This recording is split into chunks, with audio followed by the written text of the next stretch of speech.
자, 이번에 마지막 제5회 문제입니다. 1번. 소방공무원법상 소방공무원 인사위원회. 자, 인사위원회는 그 소방청하고요. 시도에 설치가 되죠.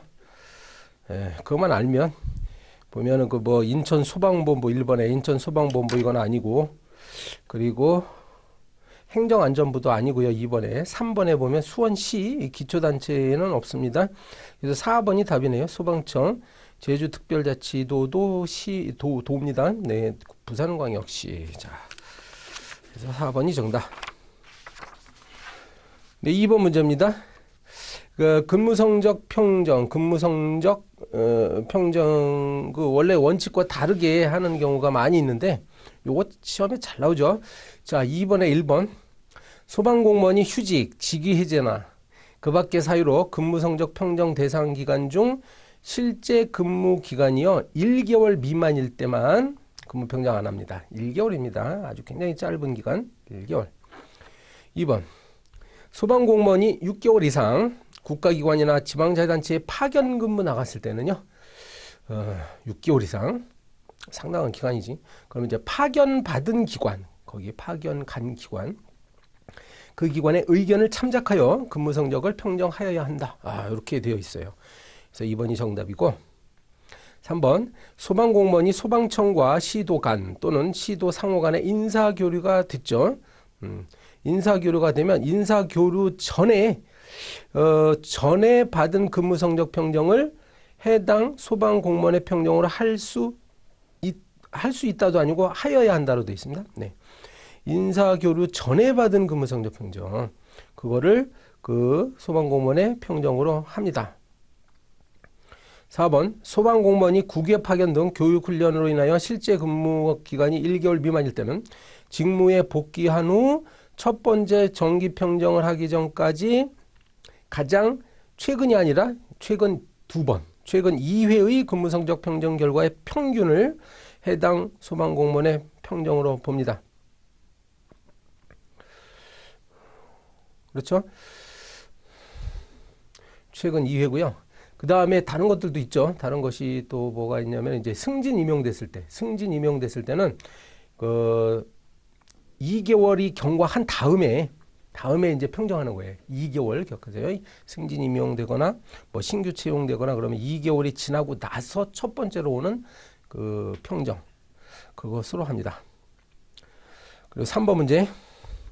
자, 경력 평정에서 기본 경력, 초과 경력으로 구분하는데요. 이걸 다 외울 수는 있을까요, 여러분? 뭐 외우면 좋겠지만 그렇게까지 어렵게 나올 것 같지는 않은데 하나 이거 알아두세요. 초과 경력 중에 가장 긴 거. 기본 경력 전 5년간 초과 경력인데 여기는 소방령 계급입니다. 소방령 계급은 5년이에요. 초과 경력이 5년. 그래서 가장 깁니다. 자, 4번 문제. 소방공무원의 체력검정 성적 평정점 계산 방식이다. 네. 체력검정. 소방령 및 소방경 계급, 그 윗분들, 그 다음에 그 소방위 이하 이렇게 나눠 놓고요. 그 위쪽에 소방령 및 소방경 계급은 최근 3년 6개월 동안에 그 3년 6개월 동안에 2번 한 거. 3년 6개월 동안에 한 3번 한 것이고. 그 다음에 소방위 이하 계급은 최근 2년 6개월 동안에 한 거 2번. 소방위 이하 조금 젊으신 분들은 이제 2년 6개월 짧은 기간 동안에 해가지고 짧은 기간 단위로 이렇게 성적을 매긴다 말이죠.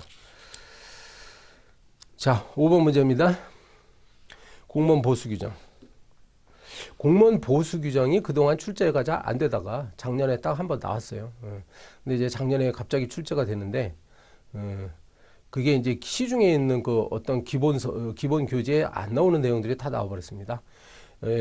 아예 그냥 어떤 교재들은 공무원 보수 규정 자체가 없어요. 자체가 이제 소개가 안 돼 있는데, 제 책은 챕터로 들어가 있긴 한데, 그 이번에 작년에 그 정답이 됐던 지문은 솔직히 말씀드리면 제 교재도 없었습니다.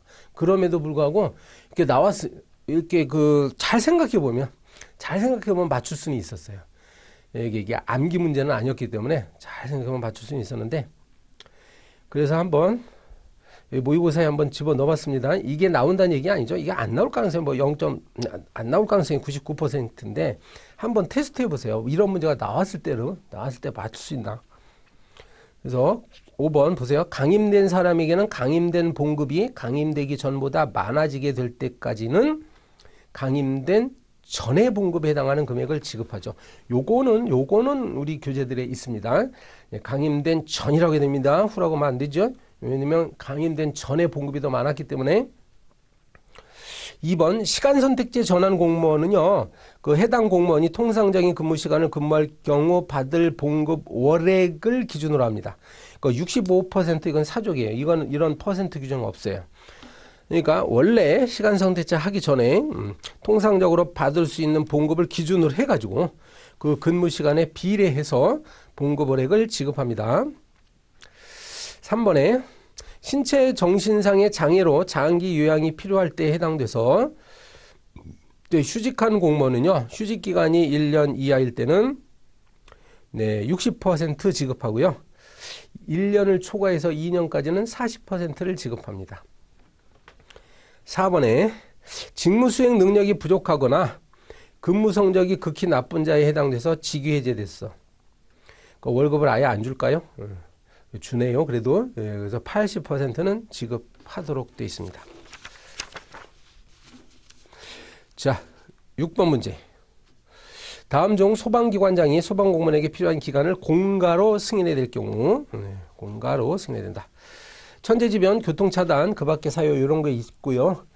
공무와 관련하여 국회, 법원, 검찰 또는 그 밖의 국가기관에 소화됐을 때도 있고 승진시험하고 전직시험은 가능한데요. 공채시험은 빠져야 돼요. 공채시험 없어요. 공채시험은 그러니까 자기가 휴가를 내서 시험에 응시해야 됩니다.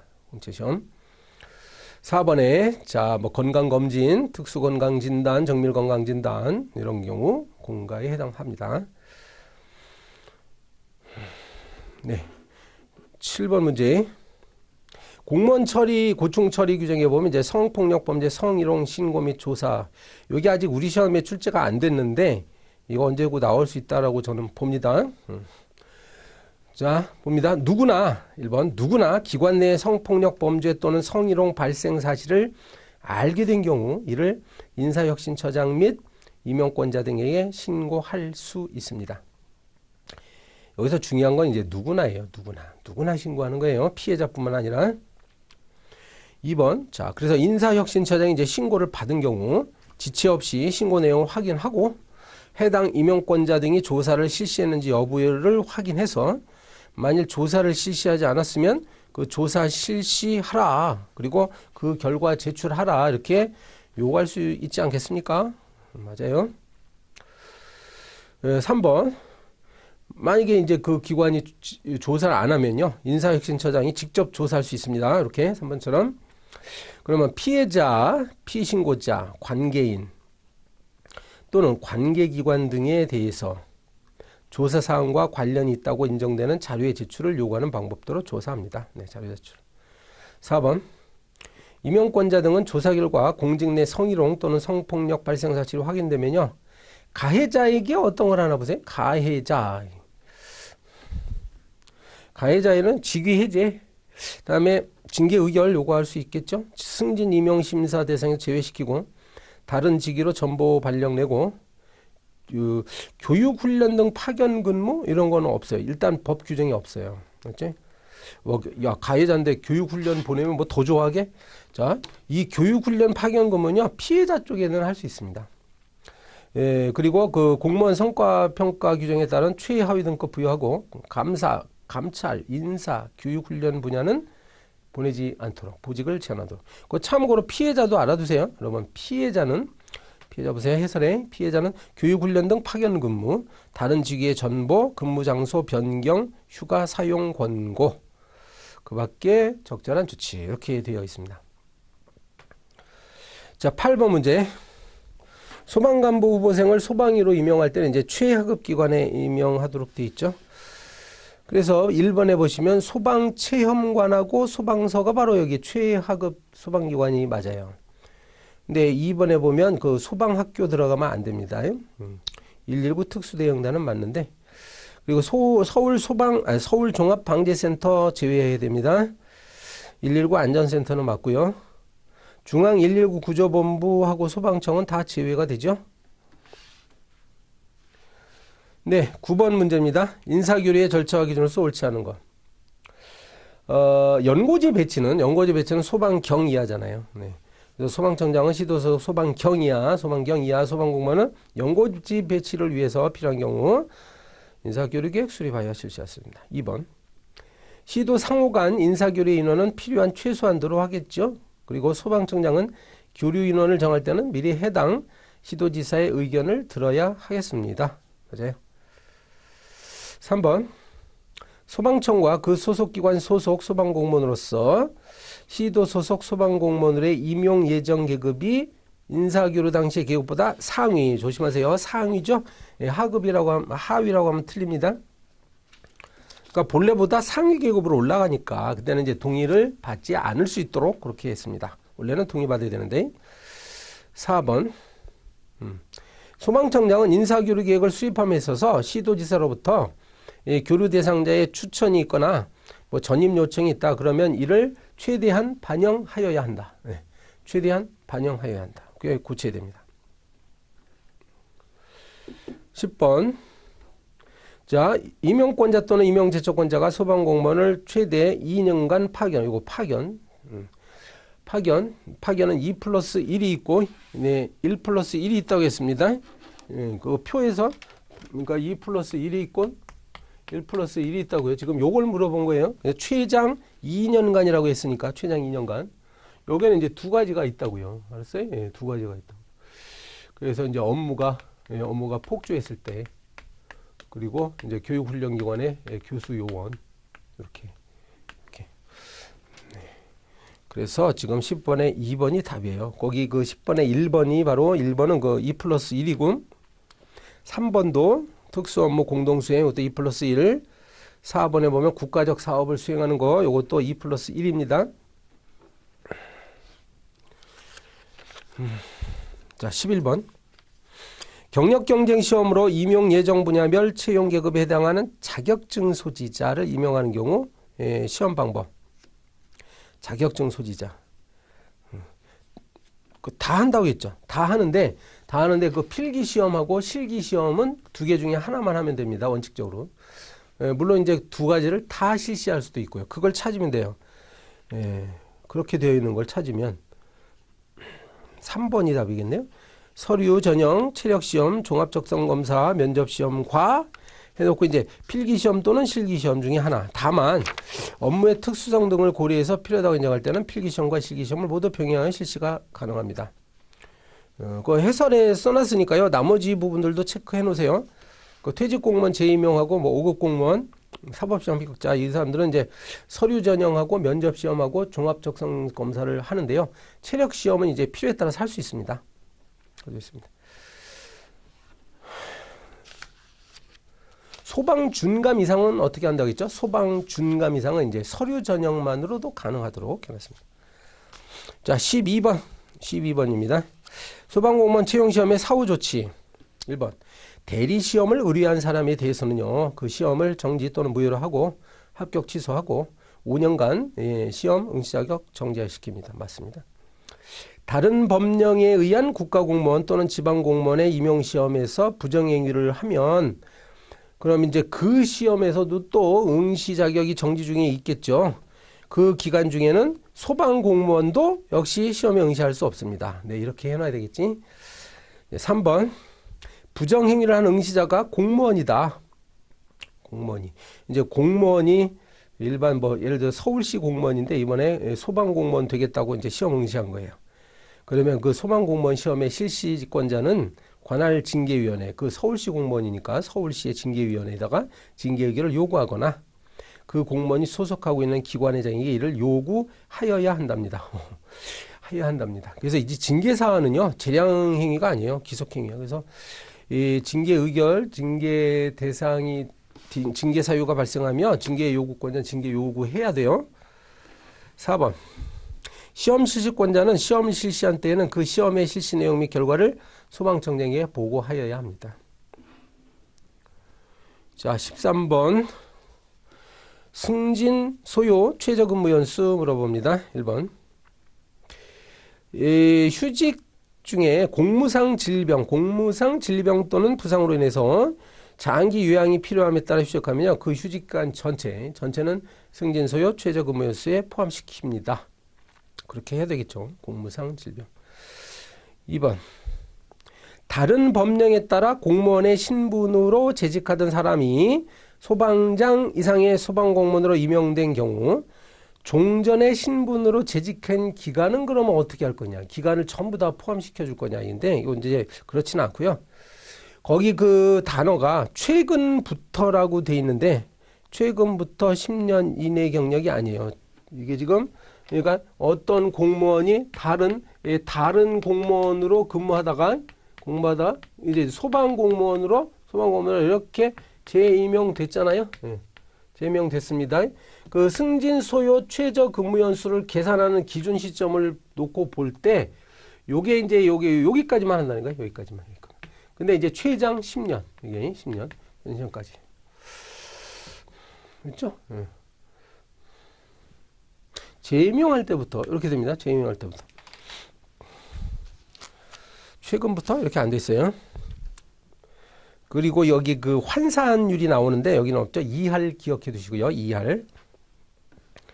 자, 13번에 한번 파면, 해임, 강등 또는 정직에 해당하는 징계 의결을 요구 중인 자에 대해서는 직위 해제 처분을 받은 사람의 처분 사유가 징계 처분이 소청심사위원회의 결정 또는 법원의 판결에 의해서 무효 또는 취소로 확정되면 그 직위 해제 기간은 승진, 소요, 최저 근무에서 포함시켜야 되지 않겠습니까? 뭔지 아시죠? 중징계 요구를 받으면 직위 해제할 수 있거든요. 직위 해제. 근데 나중에 보니까 그 징계 사유가 없었던 거예요. 그럼 이 사람은 지금 직위 해제를 해서는 안 될 사람을 한 거니까 직위 해제 받은 기간에 이제 근무한 것으로 이렇게 간주해 줍니다. 4번. 강등되거나 강임되었던 사람이 원 계급으로 승진된 경우 강등되거나 강임되기 전의 계급에서 재직한 기간은 원 계급에서 재직한 연수에 포함시켜 줍니다. 그러니까 원래의 계급으로 다시 돌아갔어요. 그럼 예전에 근무했던 그 기간들 있잖아. 그거는 포함시켜 줘야 될 것 같지 않습니까? 예. 실제로 근무한 거니까 예전에 근무했으니까 포함시켜 줍니다.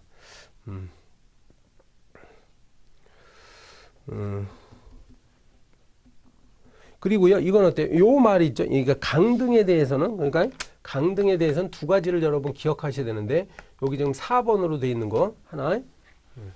이거는 이제 다시 원 계급으로 돌아가면, 원 계급으로 이제 승진이 되면, 원래 계급에서 근무했던 기간은 이제 포함한다. 그 말이고. 그 다음에 또 하나가 있는데요. 승진, 소요, 최저 연수. 이제 강임이나 강등이 됐죠.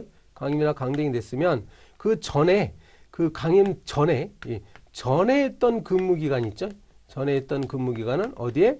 강임 또는 강등된 계급에서의 근무 기간으로 간주를 해줍니다. 해줍니다. 됐죠? 강임된 기간에 포함시켜줍니다.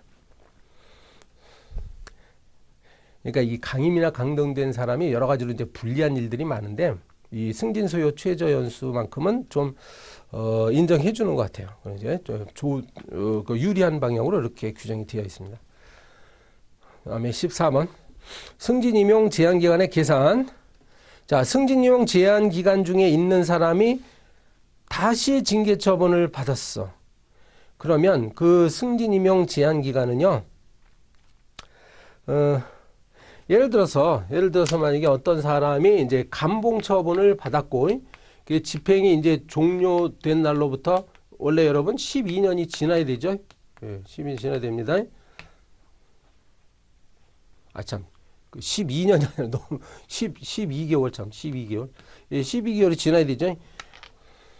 그런데 그런데 이 사람이 지금 이 문제는 뭐죠? 다시 징계 처분을 제한 기간 중에 다시 징계 처분 받았대요. 예를 들어서 견책, 견책 받았습니다. 그럼 견책은 이제 6개월이니까, 6개월이니까 요거는 이제 요 6개월은 어디서부터 계산한다고요?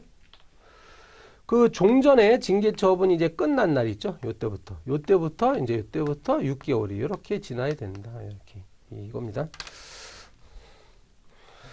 자, 그리고 두 번째, 징계 처분으로 승진 임용 제한 기간 중에 있는 사람이 직위 해제 처분을 받은 경우, 징계 처분인데 아직 제한 기간에 있는데 이번에는 요거 직위 해제, 이게 이제 이번에는 이제 직위 해제라고 합시다. 근데 이번에는 이제 직위 해제를 딱 받았어요. 그러면 중간에 이게 승진 제한 기간이 이제 경과 중에 있는데 이거는 어차피 뭐죠? 이거는 원래 이제 직위 해제를 받으면 승진할 수 없는 건데 이제 이게 요 부분이 이제 중복되는 거죠. 중복되기 때문에 이것은 제한은요, 요 직위 해제 받아가지고 이 사람이 나중에 복직을 하겠죠? 직위 해제 받았다가 나중에 복직하죠? 요거 아직 카운터 안 된 거예요. 그죠? 이거는 어차피 승진 제한되는데 직위 해제도 승진 제한되잖아요. 그러니까 요 부분은 복직한 때로부터 이렇게 온다 이거예요. 이렇게. 복직한 날로부터 다시 계산을 합니다. 그만큼 연장되는 거지. 네, 15번. 징계위원회 제척 기피 회피 제도가 있습니다. 그래서 제척이라는 건 이제 법률이 정한 사유에 해당이 되면 무조건 그 직무에서 배제가 되는 게 제척이잖아요. 그래서 그 중에 하나가 1번. 그 징계 등 심의 대상자와 이제 친족 관계에 있거나 아니면 직근 상급자, 괄호 열고 징계 사유가 발생한 때에 직근 상급자였던 사람, 과거에 상사였던 사람도 포함됩니다.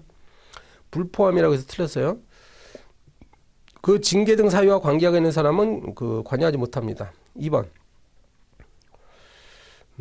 징계위원회는요, 징계위원회는 이제 회의가 열리면 이제 4명에서 6명 사이에서 위원이 이제 의결을 하는 거예요. 그런데 그 위원회 제척 기피 회피를 당하다 보니까는 위원이 모자라는 거예요. 모자란 거. 그래서 심의 의결에 출석하는 위원수가 과반수에 만약에 미달한다. 부족해. 위원이 부족해. 그럼 어떻게? 위원 과반수를 충족할 때까지 상급기관의 장이 아닙니다. 징계위원회가 설치된 기관의 장이라고 고쳐야 돼요. 상급기관 장이 아니라 누구? 징계위원회가 설치된 기관의 장에게 해당 심의 대상자에 대한 안건에 한정해서 심의 의결에 참여할 임시위원회 임명 또는 위촉을 요청하여야 합니다. 네, 임시위원. 과반수가 될 때까지. 자, 3번.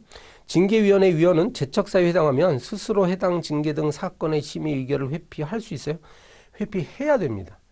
제척사유는요, 엄격해요. 그래서 법률에 해당하면 친족관계 있어. 그러면 물러나야지. 이거를 안 물러나고 버틸 수 있도록 하면 안 되죠. 그래서 회피해야 됩니다. 해야 한다고 고쳐야 돼요. 그 다음에 4번. 징계위원회는 기피 신청이 있을 때는 제적위원 과반수 출석에 출석 과반수 꼭 암기하시고요. 기피 신청을 다룰 때는 제적 과반수 출석에 출석 과반수. 16번. 가점 평정의 상한이 가장 높은 거. 이거는 표로 정리하시고요. 가장 높은 거 정도는 알고 있어야죠. 소방청장이 실시하는 인사교류 대상이 된 경우는 이제 3.0점입니다. 나머지 전산 관련 자격증은 0.5점, 석박사 0.5점, 경무 기피부서 2.0점, 그 다음에 전국 단위 대회에서 우수한 성적 거두면 2.0점. 가점 평정은 총 5점 이내로 합니다. 아무튼 인사교류 대상이 제일 높습니다. 17번. 별도 정원 범위. 요 문제는 이제 위탁교육 실시했을 때인데요. 훈련 기간이 6개월 이상일 때요. 전부 다. 6개월 이상. 훈련 기간, 교육 위탁 훈련 기간이 6개월 이상일 때. 이때는 이제 별도 정원이 이렇게 책정이 될 수가 있습니다. 자, 18번. 인사기록의 변경 및 수정. 1번. 인사기록 관리자는 징계 처분에 대한 일반 사면과 특별 사면이 있을 때는 그 징계처분의 기록을 말소해야 합니까? 일반 사면만 해당되고 특별 사면 지워야 됩니다. 특별 사면.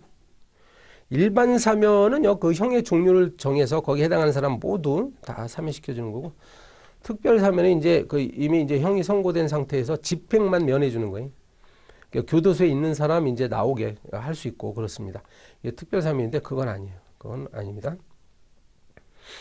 2번. 소방공무원은 성명, 주소, 기타 인사기록의 기록 내용을 변경해야 할 정당한 사유가 있으면 사유 발생일로부터 30일 이내에 신고해야 됩니다. 우리도 왜 이사를 가게 되면 전입신고를 하는데요. 전입신고 또는 뭐 무슨 각종 동사무소에다 각종 신고하는 거 보면 되게 사유 발생일로부터 30일 이내에 신고하도록 됐어요. 3번. 인사기록관리자는 소방공무원이 감봉 징계 처분을 받고 집행이 종료된 날로부터 이 꼭 인사기록은요, 날짜가 어떻게 된다고요? 9, 7, 5, 3 이렇게 됩니다. 9년, 7년, 5년, 3년. 그래서 감봉은 5년이에요. 감봉 5년. 맞습니다. 4번. 파손이나 심한 오선으로 사용할 수 없게 됐을 때, 이럴 때 인사기록을 재작성한다고. 그 인사기록 재작성하는 사유가 뭐가 있다고요? 분실. 그 다음에 정정할 내용이 너무 많아가지고, 이거 착각을 일으킬 가능성이 있다. 그 다음에 오손이나 파손됐을 때, 그리고 인사기록 관리자가 특별한 사유를 인정할 때, 이렇게 재작성할 수 있습니다. 19번. 국가유공자 등 예우 및 지원에 관한 법률에 보면, 일단 여러분 이제 국가유공자가 보상금을 받으시죠. 국가유공자가 살아생전에 보상금을 받으시다가 이제 사망하시면 유족들이 그 보상금을 이제 승계받아가지고 받을 수 있는데, 첫 번째로 이제 배우자를 먼저 챙겨야 되지 않겠어요? 배우자? 네, 배우자.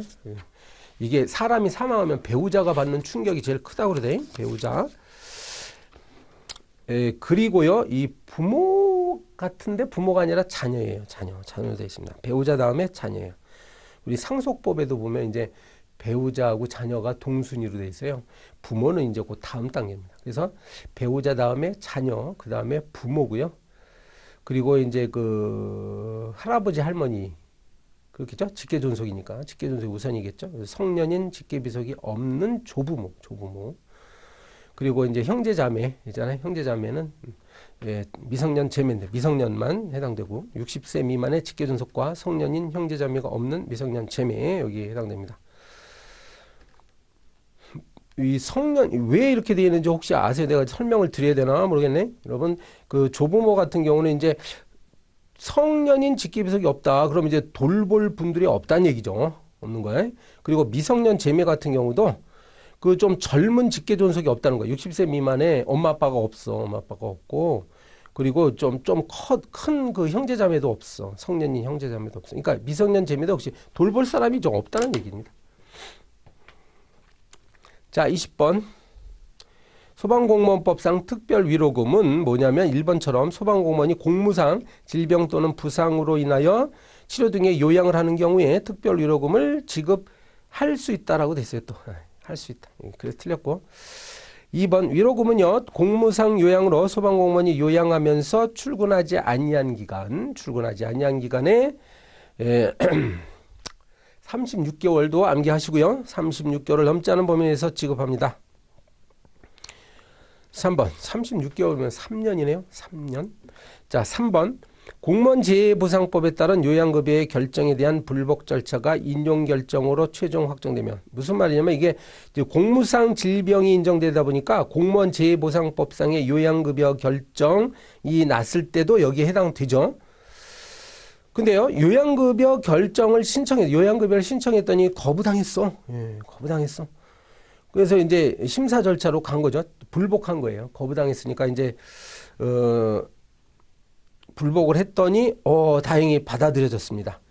그러면 그 확정된 날 있죠? 최종적으로 확정된 날로부터 6개월 이내에 신청하도록 되어 있습니다. 그래서 이 특별 위로금은 이제 6개월 이내에 신청을 해야 되는데, 그 기준점이 세 가지가 있더라 이거죠. 이제 요양하고 있다가 업무에 복귀한 날, 복귀일로부터.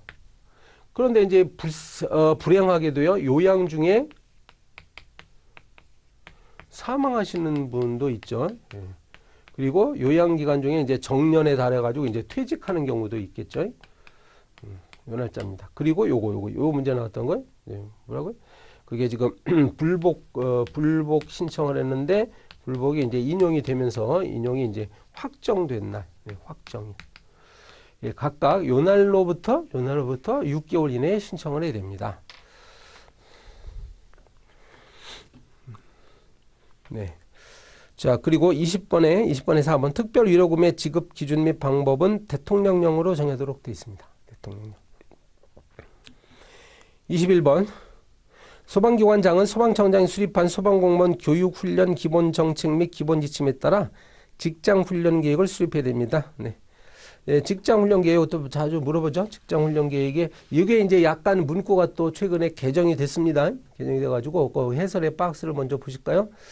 공직 가치 확립 및 정부 시책에 대한 교육, 팀 단위 소방 전술훈련 및 개인 직무 전문 기술훈련, 신규 채용자 및 보직 변경자에 대한 실무 적응 교육 훈련, 체력 향상을 위한 훈련, 직장훈련 시간 총량 목표, 이게 특별히 들어갔어요. 다른 것들은 문구만 약간 표현이 달라졌는데 이거 시간 총량 목표 및 관리라는 거, 이게 신설됐습니다. 총량 목표 관리에 관한 사항. 아무튼 이것도 직장훈련 계획에 들어가야 됩니다. 그래서 21번은 이제 3번 같은 경우는 없어요. 소방법령 교육훈련. 법령 교육훈련은 원래 직장훈련으로 하는 것이 아니라 어디서 할까요? 교육훈련기관에서 하는 거죠. 교육훈련기관. 자, 22번. 징계 절차에서의 신문과 진술권에 관한 내용으로 옳지 않은 것은 1번.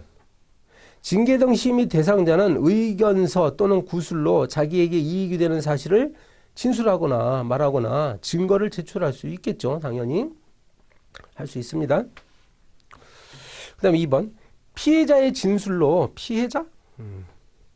피해자라고 해서 그 공무원이 아니라 피해자의 진술로 징계위원회 절차가 현저하게 지연될 우려가 있는 경우에는 징계위원회에 출석하여 진술할 기회를 주지 않아도 된다. 그렇죠. 이 사건에 피해자가 있어요. 피해자도 징계위원회에 출석해서 진술할 수 있는 기회를 가질 수는 있습니다. 그러니까 징계위원회에 이제 허가를 받으면 가능하겠죠. 그런데 피해자가 나와가지고 막 이러쿵저러쿵 얘기를 하다 너무 막 그 절차를 지연시킬 가능성이 있어. 그러면 당신은 없어도 하겠습니다. 이게 없어도 할 수 있죠. 그래서 주지 않아도 되도록 돼 있고. 3번. 자, 3번 읽기 전에 원래요. 이게 징계 의결을 요구한 자가 있죠. 징계 의결을 공무원에 대한 징계 의결을 요구한 자는 그 징계위원회에 출석해서 의견을 진술할 수 있고요. 서면으로 의견을 제출할 수 있습니다. 여러분, 징계를 의결했던 기관 있잖아요. 그 자는 이렇게 진술할 수 있어요. 그런데요, 그게 의무사항인 경우가 있어요. 의무.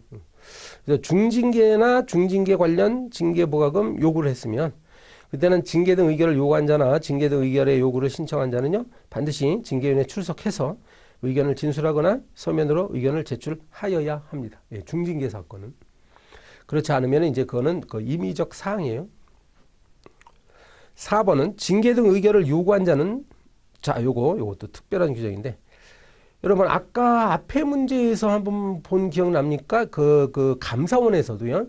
감사원에서도 징계 처분 요구서를 보낼 수 있죠. 그래서 이제 감사원이 뭔가 개입된 사건이 있을 수 있어요. 그래서 감사원이요, 파면, 해임, 강등, 정지, 이게 뭐예요? 이게 바로 중징계예요. 중징계. 파면부터 정지까지 중징계인데, 이 감사원이 중징계 처분을 요구한 사건이 있단 말이죠. 이때는 징계 의결을 요구한 자는요, 요 감사원에다가 그 징계위원회 개최, 일시, 장소 이것들을 통보하도록 되어 있습니다. 언제 우리가 드디어 징계위원회를 엽니다. 이런 걸 감사원도 알고 있도록 통보합니다. 감사원 그리고 중징계 사유는 통보해야 됩니다. 23번. 수사기관으로부터 공무원의 범죄 사건에 대한 결과 통보를 다음과 같이 받았을 때, 자, 이번에는 감사원이 아니라 이번엔 수사기관이 또 이렇게 보내잖아요. 그래서 처분 문서를 보내는데 범죄 혐의와 관한 처분 결과 통보서 이런 걸 보내잖아요. 근데 그 내용을 보면 이제 여러 가지가 있을 수 있어요. 여러 가지 내용이 담겨 있습니다. 이 문제는요, 징계 의결을 요구해야 되는 경우, 그러니까 비위에 받아보니까 수사기관에서 보낸 문서를 이렇게 받아보니까 비위의 정도 및 과실 또 고의성 유무에 따라 혐의 사실이 인정되는 거야. 이 공무원이 지금 뇌물을 받았다, 뭐 뇌물을 받았다는 혐의 사실 딱 인정돼. 그러면 징계 의결을 요구해야 되는데 어떤 통보를 받았을 때 징계 의결을 요구해야 되냐? 정답 아닌 것부터 볼까요? 2번 지문에 보면 죄가 안 됨. 어때요? 죄가 안 됨? 죄가 안 되는데 어떻게 징계 의결을 합니까? 그죠? 죄가 안 되니까 말이 안 되고. 3번에 기소유예 결정은요. 기소유예 결정, 기소유예라는 건 뭐냐면 이제 범죄 사실이 인정됨에도 불구하고 검사가 불기소 처분하는 거예요. 범죄 사실 인정된단 말이야. 그러니까 이거는 당연히 징계 의결을 요구해야죠. 지금 이 문제는 보면 비위의 정도 및 과실의 경중, 고의성 유무 등 이런 걸 살펴봐서 징계 의결을 할지 안 할지. 그러니까 혐의 사실 인정이 안 되면 징계를 하지 않아도 된다. 요즘 그걸 고르라는 건데 기소유예 결정은 뭐야? 징계 의결을 해야 됩니다. 요구해야 됩니다. 왜냐하면 범죄 사실 인정되니까. 공소 제기 결정은 당연히 징계 의결을 요구해야죠. 기소됐으니까. 근데 이제 기소 중지라는 게 애매한 거야. 기소 중지는 이제 잠시 유보를 한 거예요. 검사가 기소를 할지 안 할지 잠시 유보한 건데 판단을 지금 안 한 거죠. 기소 중지입니다. 어떤 경우냐면 이제 그 혐의자가 외국으로 나가버렸어. 언제 돌아올지 모르고 지금 어디로 가는지 연락도 안 되고. 그러면 이제 외국에 있는 동안에는 이제 기소가 중지되는 겁니다. 따라서 이때는요. 그럼 남아있는 그 기관에서 이제 징계, 뭐 기소는 중지됐지만 이제 징계를 할 수 있도록 해야 될 거 아니야? 징계? 그래서 이 사람의 그 혐의 사실을 이렇게 보니까 혐의 사실이 인정된다고 판단하면 징계권자는 징계 의결을 요구할 수가 있습니다. 어렵습니까? 그래서 이게 해설을 좀 볼까요? 해설을 보시면 그 박스 바로 위에 보면 만약에 검찰에 이렇게 통보된 문서를 보니까 혐의 없음, 죄가 안 됨 이거야. 이거는 그냥 그 뭐야 이 공무원이 잘못한 게 없다는 얘기잖아. 그러니까 이거는 내부 종결 처리해버립니다. 내부 종결. 그 밖에 이제 박스를 보시면 징계 의결을 요구하는 경우는 뭐라고? 자, 공소권 없음이나 여러분 공소권 없음 같은 경우는 죄가 없다는 말이 아닙니다. 죄가 없다는 말이 아니에요. 예를 들어 공소권 없음, 관음 친족 간에 뭐 그 절도 행위를 했다거나 이런 경우는 이제 기소를 못 해요. 그랬어요? 일정한 범위 내 친족 간에는 절도 행위를 하면 이거 이제 기소 못 하도록 돼 있어요. 그런 경우에요. 공소권. 그 범죄 혐의가 인정될 수 있죠, 이때는. 그러니까 혐의 사실 인정되면 징계 의결할 수 있습니다. 기소 중지, 참고인 중지 알겠죠? 근데 그 박스에서 맨 마지막 줄. 기소유예 결정이나 공소제기 결정 같은 경우는요. 이거는 범죄 사실이 인정됐다라고 검찰이 인정한 거예요. 따라서 이때는 징계 의결을 하는 거죠. 그러니까 이게 혐의 사실이 인정되는지 여부 상관없이 징계 의결 요구해야 됩니다. 자, 24번. 자격증 소지자 가점 비율이 나머지와 다른 거. 이것도 뭐 설명할 필요는 없고요. 그 4번에 그 초경량 비행장치 지도 조종자 증명받은 사람, 요게 아마 이번에 이게 신설된 것일 거예요. 네, 신설된 겁니다. 하나 알아두세요. 이건 3%였습니다. 자, 25번 문제. 다음 중 소방공무원에게 직위를 부여하지 않을 수 있는 경우. 그러니까 소방공무원은 1인 1직위 원칙이라고요. 한 명에게는 하나의 직위를 반드시 부여해야 돼요. 부여하는 게 원칙이라고. 참. 자, 1번. 별도 정원이 인정되는 파면, 해임, 면직된 사람의 복귀 시에 해당 기관에 그에 해당하는 계급의 결혼이 없어. 그럼 기다려야죠. 결혼이 없으니까. 그래서 그 계급의 정원에 최초로 결혼이 생길 때까지 그때는 보직 없이 근무할 수 있겠습니다. 그래서 이게 정답이죠. 2번은 직제 신설 개편할 때 이제 준비 기간이 필요한데 이때 2개월이라고 했습니다. 2개월. 3번은요. 국제기구, 외국 정부 또는 연구기관에서 업무 수행 및 능력 개발을 위해서 필요한 경우요. 1년 이상 이제 파견 근무 나가는 걸 전제로 해야 돼. 1년 이상 파견 근무 나갈 때 필요하면 이제 2주 이내의 기간 동안 뭔가 좀 준비를 해야 되니까. 2주 이내. 4번은 결원 보충이 승인된 파견자로서 국제과학기술협력 규정에 따른 장기 국외 훈련을 나갈 수 있는데 이것도 1년 이상이면 됩니다. 1년 이상의 장기 국외 훈련을 위해서 이제 파견을 할 때 파견 준비를 위해서 필요한 기간은 2주 이내. 2주짜리가 많죠. 그러니까 준비하는 기간은 2주. 직제 신설 개편만큼은 2개월 이렇게 구별하면 되겠습니다. 자, 이상으로 최종 모의고사에 관한 해설 강의를 마치도록 하겠습니다. 수고 많이 하셨습니다. 안녕하세요. 네, 이제 챕터 5. 자, 동영 모의고사 마지막 5회입니다. 5회. 이제 4회까지 했고요. 근데 5회는 문제를 이제 쭉 봤더니 앞에 그 회차처럼 많이 어려운 문제가 없는 것 같아서 아마 좀 빨리 끝날 수도 있을 것 같아요. 그래서 빨리 끝나고 늦게 끝나고 그게 중요한 건 아니라 그랬죠. 그래서 일단 문제가 어려운 것보단 사실 쉽게 나온다고 생각하시는 게 좋을 것 같고요. 그다음에 마냥 어렵다고 생각하지 마시고 그냥 좀 가볍게 이제 평상시 공부하시던 대로 시험 본다. 그냥 이제 시험장에 왔구나. 이렇게 생각하시고 하시는 게 좋을 것 같아요. 그래서 자, 마지막 회차 풀고 이제 동영 모의고사 해설 강의를 이제 마무리하도록 하겠습니다. 그래서 자, 1번 우리 소방 자동차 교통안전 분석 시스템 구축 운영. 자, 요 교통안전 분석 시스템 구축 운영 요 부분이 요번에 또 새롭게 추가되는 이제 부분이에요. 그러니까 올해 다 추가는 이미 됐고요.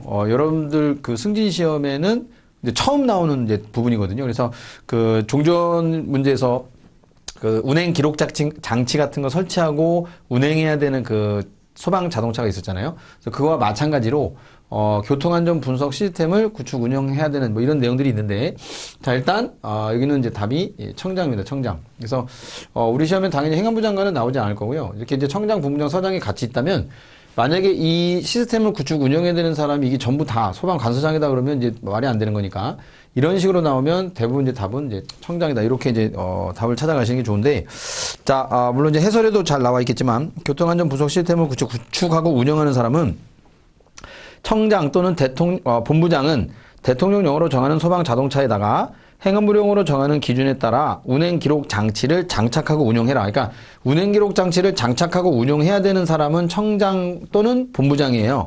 그리고 운행 기록 장치를 장착해야 되는 차량은 대통령령으로 아까 6대 우리 이제 종전 시간에 이제 했었죠. 그래서 소방 물탱크차, 소방 화학차, 그다음에 소방 펌프차, 그 다음에 이제 무인방수차, 소방 고가차, 구급차, 구조차, 그래서 이제 아니었죠. 그래서 구조차, 이렇게 해서 이제 6가지가 있는데, 자, 그거는 이제 운행기록 장치를 장착을 하고 가는 거고요. 그 다음에 이제, 청장은 자동차의 안전한 운행이라든가, 자, 교통사고 예방을 위해서 운행기록 장치 데이터 수집 장치, 수집하고 데이터의 수집, 저장, 통합 분석 등의 업무를 전자적으로 처리하기 위한 시스템, 이거를 소방자동차 교통안전 분석 시스템이라고 하는데 이거를 구축하고 운영할 수 있다. 이건 청장이고요.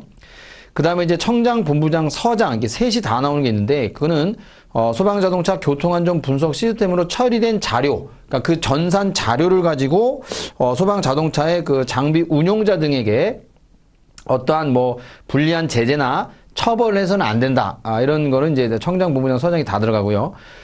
소방 자동차의 교통안전 분석 시스템 구축 운영, 그 다음에 기록장치 데이터 및 등등등 활용 보관, 이런 건 전부 다 행안부령으로 정한다. 이렇게는 돼 있습니다. 그래서 일단은 운행 기록장치를 장착을 시켜서 운행을 해야 되는, 그렇게 이제 만드는 사람은 청장과 본부장이고, 그 다음에 이제 그와 같은 운행 기록장치를 갖다가 이제 저장하고 수집하고 분석하고 이렇게 해서 전자적으로 처리할 수 있는 이러한 교통안전 분석 시스템, 이런 것들을 구축하는 사람은 청장이고, 그 다음에 여기에 이제 들어있는 그 전산 자료, 그러니까 교통안전 분석 시스템으로 분석한 그런 전부 전산 자료를 가지고, 불합리한 이제 제재를 가한다거나, 이렇게 해서, 해서는 안 되는 그런 사람이 청장, 본부장 및 서장, 이렇게 되어 있습니다. 그래서, 어쨌든, 이제 소방 장비를, 관리하는 이런 이제 그 공무원분들에게 불합리하게 장비 운용자라 그러죠. 그래서 운용자에게 어떤 이제 불합리한 제재라든가 처벌해서는 안 된다. 이렇게 하지 말아야 되는 사람은 청장, 본부장 및 서장 이렇게 돼 있으니까. 자, 일단 교통안전 분석 시스템은 청장이고요. 그러니까 요 부분은 이제 잘 숙지를 해 주셔라 이렇게 이제 말씀을 드리고 싶고. 자, 그 다음에 2번, 소방공무원이 소방활동, 소방지원활동, 생활안전활동 할 때, 이것도 앞에서 나왔던 거니까, 민형사상 소송을 할 때 지원하는 사람에 해당하지 않는 사람은 시도의사 되겠죠. 자, 그 다음에 3번, 기본법상 소방력 동원에 관한 내용입니다. 자, 내 과로안에 알맞은 사람은. 이 소방력 동원은 뭐 아까 앞 시간에도 계속 문제를 풀었으니까 소방력만으로 원활한 수행이 안 된다 그러면 다른 그러니까 재난이 발생하지 않은 다른 시 도지사들에게 소방력을 동원해달라고 요청할 수 있는 거죠. 소방청장이죠.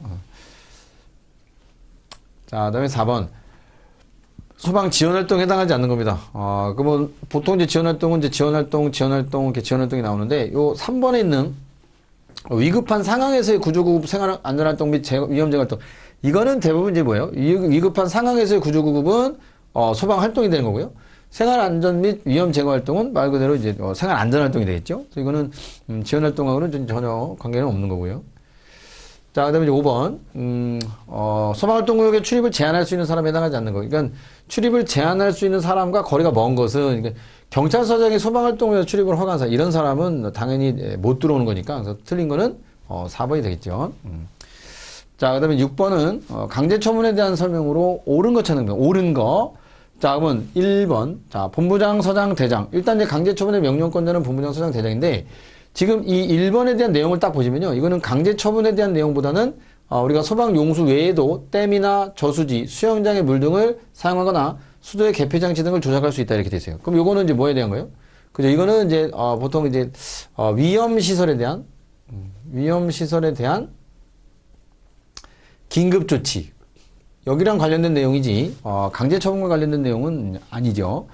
자, 그다음에 두 번째, 화재로 오인할 만한 우려가 있는 불을 피우거나 연막 소독을 하는 자는 시도의 조례로 정하는 바에 따라 관할 본부장 서장에게 신고해라. 이거는 이제 강제처분이라기보다는 19조 화재 등의 통지로 가겠죠.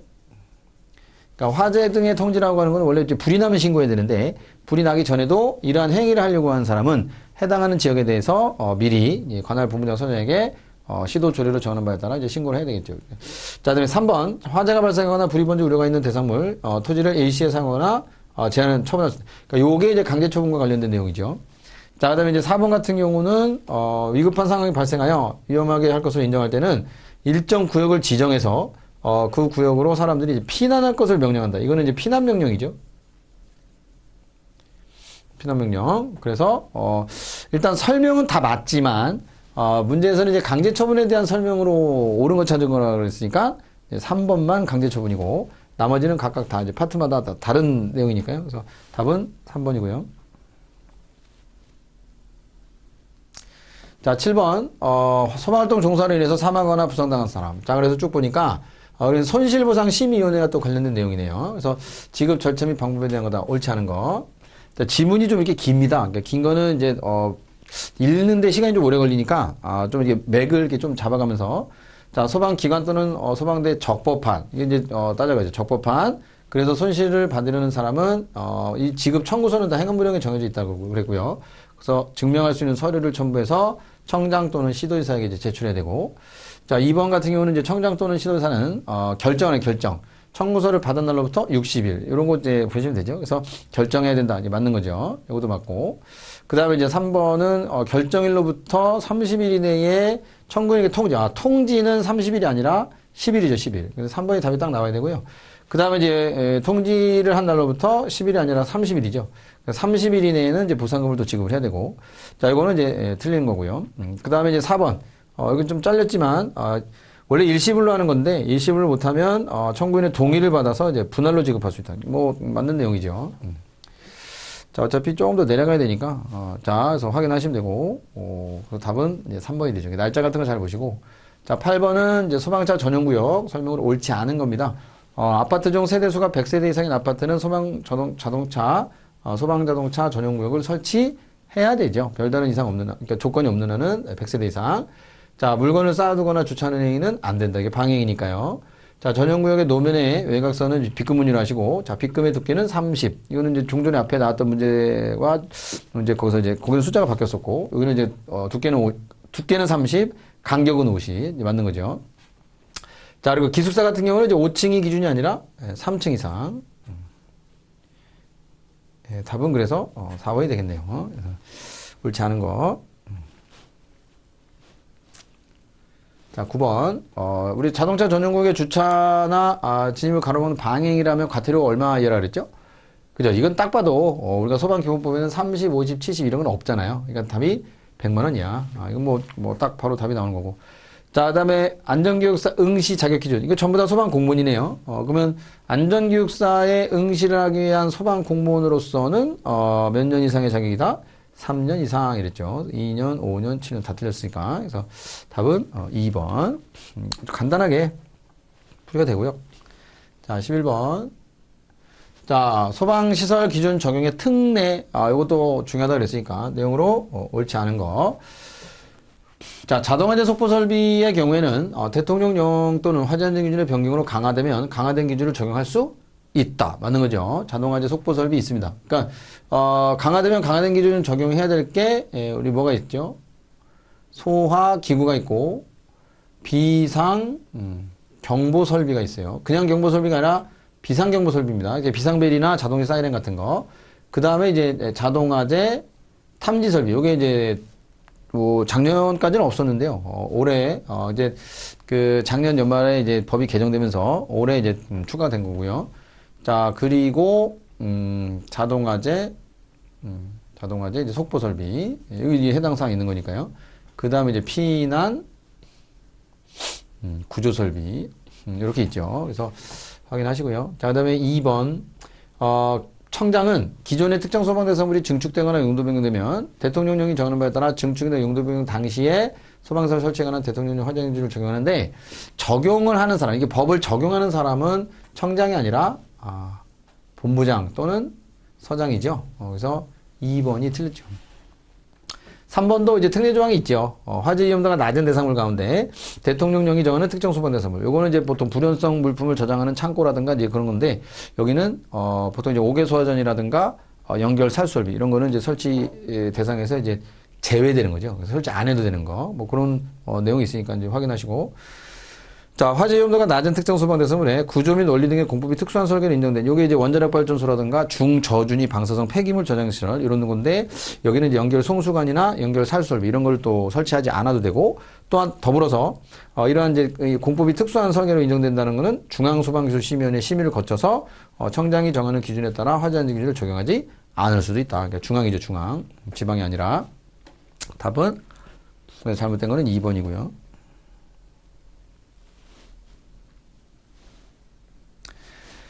자, 12번입니다. 같은 법 시행령상 강화된 소방시설 기준 적용 대상에 대한 내용으로 옳지 않은 거. 이것도 같은 거의 비슷한 내용인데 우리 앞에서도 했었지만 우리 공동구 같은 경우는 요거 소화기, 자동소화장치, 자탐, 통감, 유도등 연소방지 설비. 자, 요게 일반적으로 이제 국토계획의 계획 및 이용에 관한 법률에 나오는 공동구라든가 전력 및 통신사업용 지하구 여기는 다 똑같습니다. 그래서 소화기, 자동소화장치, 자탐, 통감, 유도등, 연소방지. 같아요, 이거. 그러니까 이제 맞는 거고요. 자, 노유자 같은 경우는 간이 스프링, 단독 경보 감지기를 맞지만 자동화재 속보가 아니라 자동화재 탐지 설비죠. 그래서 3번이 틀렸고. 자, 의료시설 같은 경우는 이제 스프링, 간이 스프링, 자탐, 자속. 그래서 3번만 답이 되겠습니다. 자, 이런 부분들도 그러니까 계속 문제가 반복되고 있는 거는 그만큼 나올 확률이 좀 크다고 보시면 되고요. 사실 여기 이제 그 승진은 범위가, 뭐, 6개, 5개 법이 아니라 굉장히 작죠. 뭐, 3개 법 내지는 이제, 화재주사가 포함되면 이제 4개 법인데, 화재주사도 거의 뭐, 나올 확률이, 없다고 보셔도 되고, 그러니까 나와도 뭐, 하나 정도? 그러니까 나머지 부분들에서 이제 주로 이제 나오는 거죠. 자, 그 다음에 13, 소방시설법에서 특정 소방대상물의 증축 또는 용도 변경 시, 적용기준 특례에 대한 내용으로 옳지 않은 거. 자, 원칙사항으로 뭐 찾는다거나 이제 뭐 단서가 있다면 단서 따라가시면 되는데, 자, 기존 부분과 증축되는 부분이 내화 구조로 된 이제 바닥과 벽으로 완전히 구획이 됐다면, 기존 부분을 포함한 특정 소방 대상물 전체에 대해서 증축 당시 거를 적용한다가 아니라, 이거는 이제 틀렸죠. 기존 부분을 포함 아니라 기존 부분에 대하여, 이거 다 빼고, 기존 부분에 대하여, 여기서부터 가는 거죠. 기존 부분에 대하여 증축 당시에 대통령령이나 화재안전 기준을 적용하지 않아도 된다. 적용할 필요 없다. 이렇게 가는 거죠. 적용 안 해도 된다. 그래서 1번이 바로 틀렸습니다. 자, 나머지는 전부 다 이제 기존과 증축 부분이 이런 60분 플러스 방화문, 뭐 자동 방화 셔터 포함해서 그러면 이렇게 기존 부분에 대해서는 증축 당시에 대통령령이나 화재안전 기준을 적용하지 않는다. 요 말이 이제 여기도 같이 들어가야 되는데 지금 요거는 이제 그래서 이제 틀렸다는 거고요. 자, 나머지 3번은 다 맞는 거죠. 그래서 이거는 대부분 이제 용도 변경과 관련된 거죠. 특정 소방대사물의 구조 설비가 화재 연소 확대 요인이 이제 적어지거나 피난이나 화재 진압 활동 등이 이제 쉬워지도록 변경되면 이때는 원래 이제 용도 변경된 부분에 대해서 많은 용도 변경 당시과 따라가는데 이런 조건을 만족한다 그러면 용도 변경 전에 그러니까 전체에 대해서 대상물 전체에 대해서 용도 변경 전에 해당하는 대통령령이나 화재안전기준을 적용한다라는 단서 예외 조항이 있었죠. 그래서 요 밑에 이제 4번도 마찬가지죠. 요 4번도 마찬가지. 그래서 만약에 이렇게 천장 바닥벽 등이 고정된 가연물의 양이 줄어들었다. 이게 포인트죠. 줄어들면 전체에 대해서 용도 변경 전 거를 적용한다. 이런 식으로. 이것도 이제 단서 예외 조항이니까 자, 잘 판단하시고 자, 13번까지 했고요. 자, 이제 14번입니다. 자, 건설 현장 임시 소방시설 설치에 관한 내용으로 옳지 않은 거.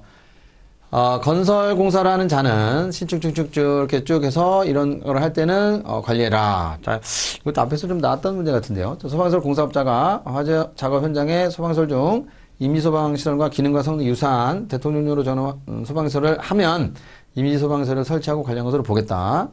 자, 본서는 임시소방시설 또는 소방시설이 설치 및 관리되지 않는다면 해당 시공자에게 필요한 조치 명령 할 수 있죠. 자, 이때 임시소방시설을 설치하여야 하는 공사의 종류와 규모, 임시소방시설의 종류 등에 필요한 사항은 그죠? 여기는 행안부령이 아니라 대통령령이 되겠죠.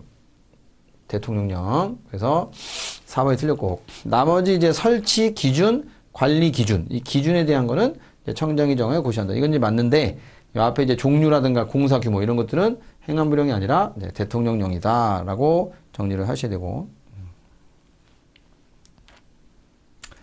자, 15번. 자, 우리 피난시설, 방화구역, 방화시설 옳지 않은 거. 자, 만약에 피난시설, 방화구역, 방화시설을 폐쇄하거나 훼손하거나 변경하거나 뭐 소방활동에 지장을 주거나 물건을 적재하거나 그러면 이거는 3년 이하의 징역 또는 3천만 벌금이 아니라 이거 뭐지죠?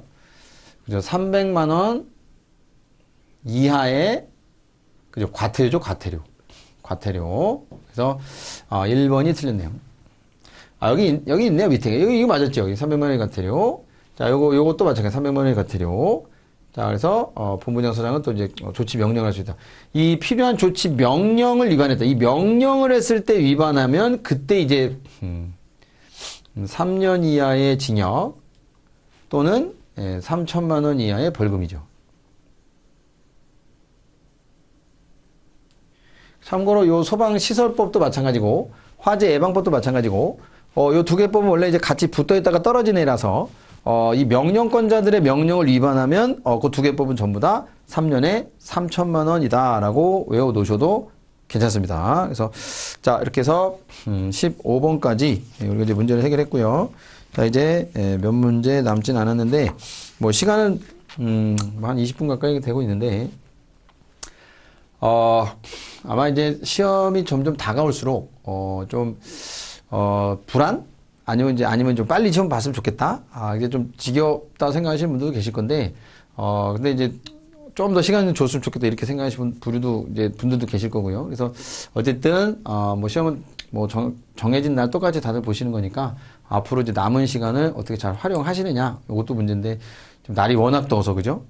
지금, 요 강의가 지금 여러분들이 보시는 거는 아마 이제 뭐 한 8월 달 정도 되겠죠. 8월 말이나 뭐 9월 달 이렇게 이제 보시고 계실 텐데 아무튼 이제 9월에 보신다면은 이제 남아 있는 달이 이제 2달 정도밖에 안 남았고요. 그래서 지금 날이 너무 더워서 휴가는 어떻게 좀 뭐 다녀오셨는지는 모르겠지만 이 공부하는 것 때문에 휴가 어떻게 가시겠습니까? 근데 이제 업무적인 것도 있으니까 휴가를 못 가실 텐데 이제 가족이 있으신 분들은 또 그건 아니죠.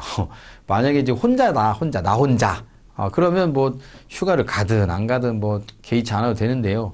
물론 이제 부모님들 모시고 가시는 분들도 계시겠지만, 근데 이제 가정을 좀 이루고 계시는 분들은 그 나만에 대한 게 아니라서 한편으로는 못 가셨으면 좀 미안한 마음도 계실 건데 뭐 시험 합격하시고, 하시고, 좀 선선할 때, 우리나라 좀 선선할 때, 따뜻한 나라로 다녀오시면 되잖아요. 그래서 그날을 머릿속에 그리시면서 최선을 다하시고 혹시라도 다녀오셨다면 이제 다녀오실 기간 동안 못하신 거 부지런히 또 공부하시고요. 그다음에 하여튼 그렇습니다. 뭐 저도 이제 뭐 가족이 있는데 저 혼자였으면 뭐 휴가는 뭐 휴가입니까? 그 돈으로 그냥 시원하게 에어컨 틀어놓고 저기 맥주나 한잔 먹으면서 치킨 먹으면서 TV나 보고 이게 빈둥빈둥 놀고 있겠죠. 그래서 근데 가족이 있으니까 근데 저도 가기 싫은데 애기들이 자꾸 가자 그래서 요즘에 그 유튜브 뭐 너튜브라고 하죠. 너튜브 뭐 물론 이것도 뭐 너튜브로 나가는 경우도 있는데 저기 그다음에 또 중국에서 만든 게 하나 있죠. 틱톡이라고. 이제 꼬맹이들 이제 그거를 보면서요. 뭐 이상한 걸 많이 봐요. 그리고 하여튼 뭐 그래서 어디 뭐 지역을 하나 이제 가자고 하는데 힘듭니다. 날씨도 더운데 더운 나라 가자 그래서 자 어쨌든 자 마지막 16번부터 25번까지 이제 11문제 남았습니다. 이제 자 마무리하겠습니다. 자 소방설법 자 시행령 자 소방용품의 내용연수에 대한 내용으로 옳은 것은 자 우리 시험 문제에 저도 이제 문제 풀다가 간혹 좀 헷갈리는 부분이 이제 옳은 것은이라고 읽어놓고 답을 틀린 거 나오면 거기다 체크를 하는 경향이 있어요. 왜? 문제들이 대부분 이제 옳지 않은 거를 물어보는 문제들이 많아서. 근데 이거는 옳은 겁니다. 자, 특정 소방 대상물의 관계는 내용 연수가 경관 소방용품은 교체해야 됩니다. 맞죠? 근데 이 경우 이 내용 연수를 설정하는 거는, 어디서 정하고 있다? 대통령령이죠. 행안부령이 아니라 대통령령. 1번 틀렸습니다. 그러니까 여기다 이제 체크하시면 안 되는 거예요. 저 같은 경우 여기다 이제 체크하고, 그 다음에 막, 찾고 있는데. 자, 그 다음에 행안부령을 정하는 절차 방법에 따라 소방준비 성능을 확인받은 경우, 그 기간의 사용 연장을 할 수 없다가 아니라, 있답니다. 있다. 확인받은 경우에는, 그 사용 기한을 연장할 수 있다. 자, 그 다음에 내용 연수를 정하는 소방용품은 분말 형태의 소화기체에서 사는 소화기다. 이제 3번이 답이 되겠네요. 자, 그다음에 내용 연수 연한은 딱 봐도, 틀렸죠. 10년이니까. 자, 옳은 건 3번. 자, 17번 갑니다. 자, 소방기술심의위원회 구성 등에 대한 내용으로 옳지 않은 것은 자, 보통 이제 중앙 같은 경우는 이제 60명 내외, 중앙은 60명 이내의 위원으로 성별을 고려하여 구성 운영한다 이렇게 돼 있고, 자, 지방 같은 경우는 그죠 5에서 9명 이내의 위원으로 구성하는 거고요. 자, 그다음에 중앙위원회는 회의는 위원장이 회의마다 지정하는 자 5이 아니라 6. 13이 아니라 12입니다. 그래서 앞에는 하나 늘어내야 되고 뒤에는 하나 줄여야 되네요. 그래서 6명 이상 12명 이하의 위원으로 구성한다. 그래서 이 위원들 중에서 과반수 이상이 이제 출석을 해야 회의가 열리는 거죠. 그리고 그 출석위원 중에 과반수 이상의 의결이 있어야 이제 통과가 되는 거고요. 가결, 부결. 그래서 가가 과반수 이상이 나오면 통과되는 거고 부가 과반수 이상 나오면 이제 통과 안 되는 거죠. 어쨌든 근데 가가 과반수 이상 안 나오면 그거는 이제 통과가 안 되게 돼 있죠. 부가 과반수가 아니라 일단은 의결이 된다는 거는 좋다라고 하는 사람들이 과반수 이상 나와야 되는데 과반수 이상 안 나오면요. 그건 이미 안 된 거예요.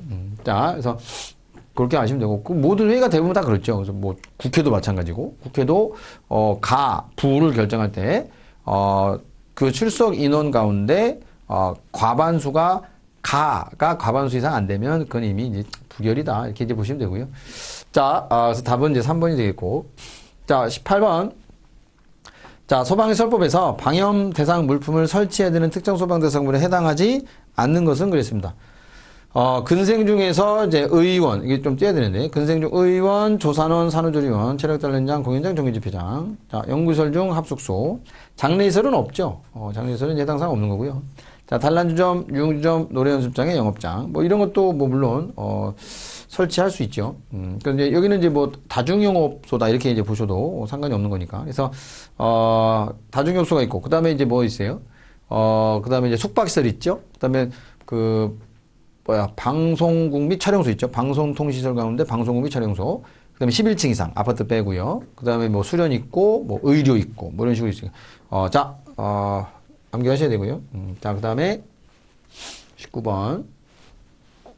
자, 화재 예방법에서 시행규칙에 여기서 이제 그 자격시험. 그러니까 화재 예방법에 나오는 자격시험이라는 것은 이제 소방 안전관리자에 대한 자격시험이에요. 소방 안전관리자. 소방 안전관리자. 이 자격시험에 대해서 출제를 한다거나 이제 자격시험위원회 위촉 등에 대한 내용으로 이제 옳지 않은 건데. 자, 고등교육법에 따라, 자, 제2조 제1호부터 있고, 요거는 이제 대학, 전문대학, 산업대학, 기술대학, 뭐, 사이버대학, 방송대학, 뭐, 이런 거, 원격대학, 그런 거 얘기하는 건데요. 자, 이런 데서, 자, 소방 관련 학과, 부교수가 아니라, 조교수래요, 조교수. 그러니까 조교수 이상으로 2년 이상 재직한 사람을 시험위원으로 위촉할 수 있다. 이 부교수는, 조교수보다 일단 높다고 보는 거죠. 그래서 여기서는 이제 1번이 답이 되겠네요. 자, 위 이상의 소방 공무 맞고요. 자, 관리사의 자격을 취득한 사람, 뭐, 등등등. 자, 끝. 자, 요 정도, 됐습니다. 자, 그 다음에 답은 1번이고요. 자, 그 다음에 20번.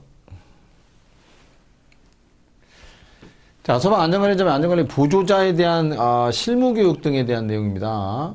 실무교육. 자, 옳지 않은 것은, 자, 청장은 제34조 1항 2호에 따른 실무교육, 이하 실무교육의 대상, 일정 횟수 등을 포함한 실무교육 실시 계획을 매년 수립 시행해야 되고요. 자, 청장은 실무교육을 실시하려면 실무교육 실시 10일 전까지 교육 대상자에게 통보한다. 보통 이제 실무교육에 대한 통보는 10일이 아니라 30일 전이죠. 30일. 예, 10일이 아니라 30일. 이게 30일이에요. 잘 기억하시고. 그 다음에 이제 안전관리자는 안전관리자로 선임된 날로부터 6개월 이내에는 실무교육을 최초로 한번 받아야 되고요. 그 이후에는 이제 2년마다 한 번 이상씩 받아야 되고. 자, 보조자도 마찬가지죠. 보조자도 선임된 날로부터는 이제 6개월인데, 여기 영별표 5 제2호 마목에 따라 보조자로 지정된 사람이라는 거는 3개월인데, 이 보조자는요, 보통 이제 그 소방 업무로 2년 이상.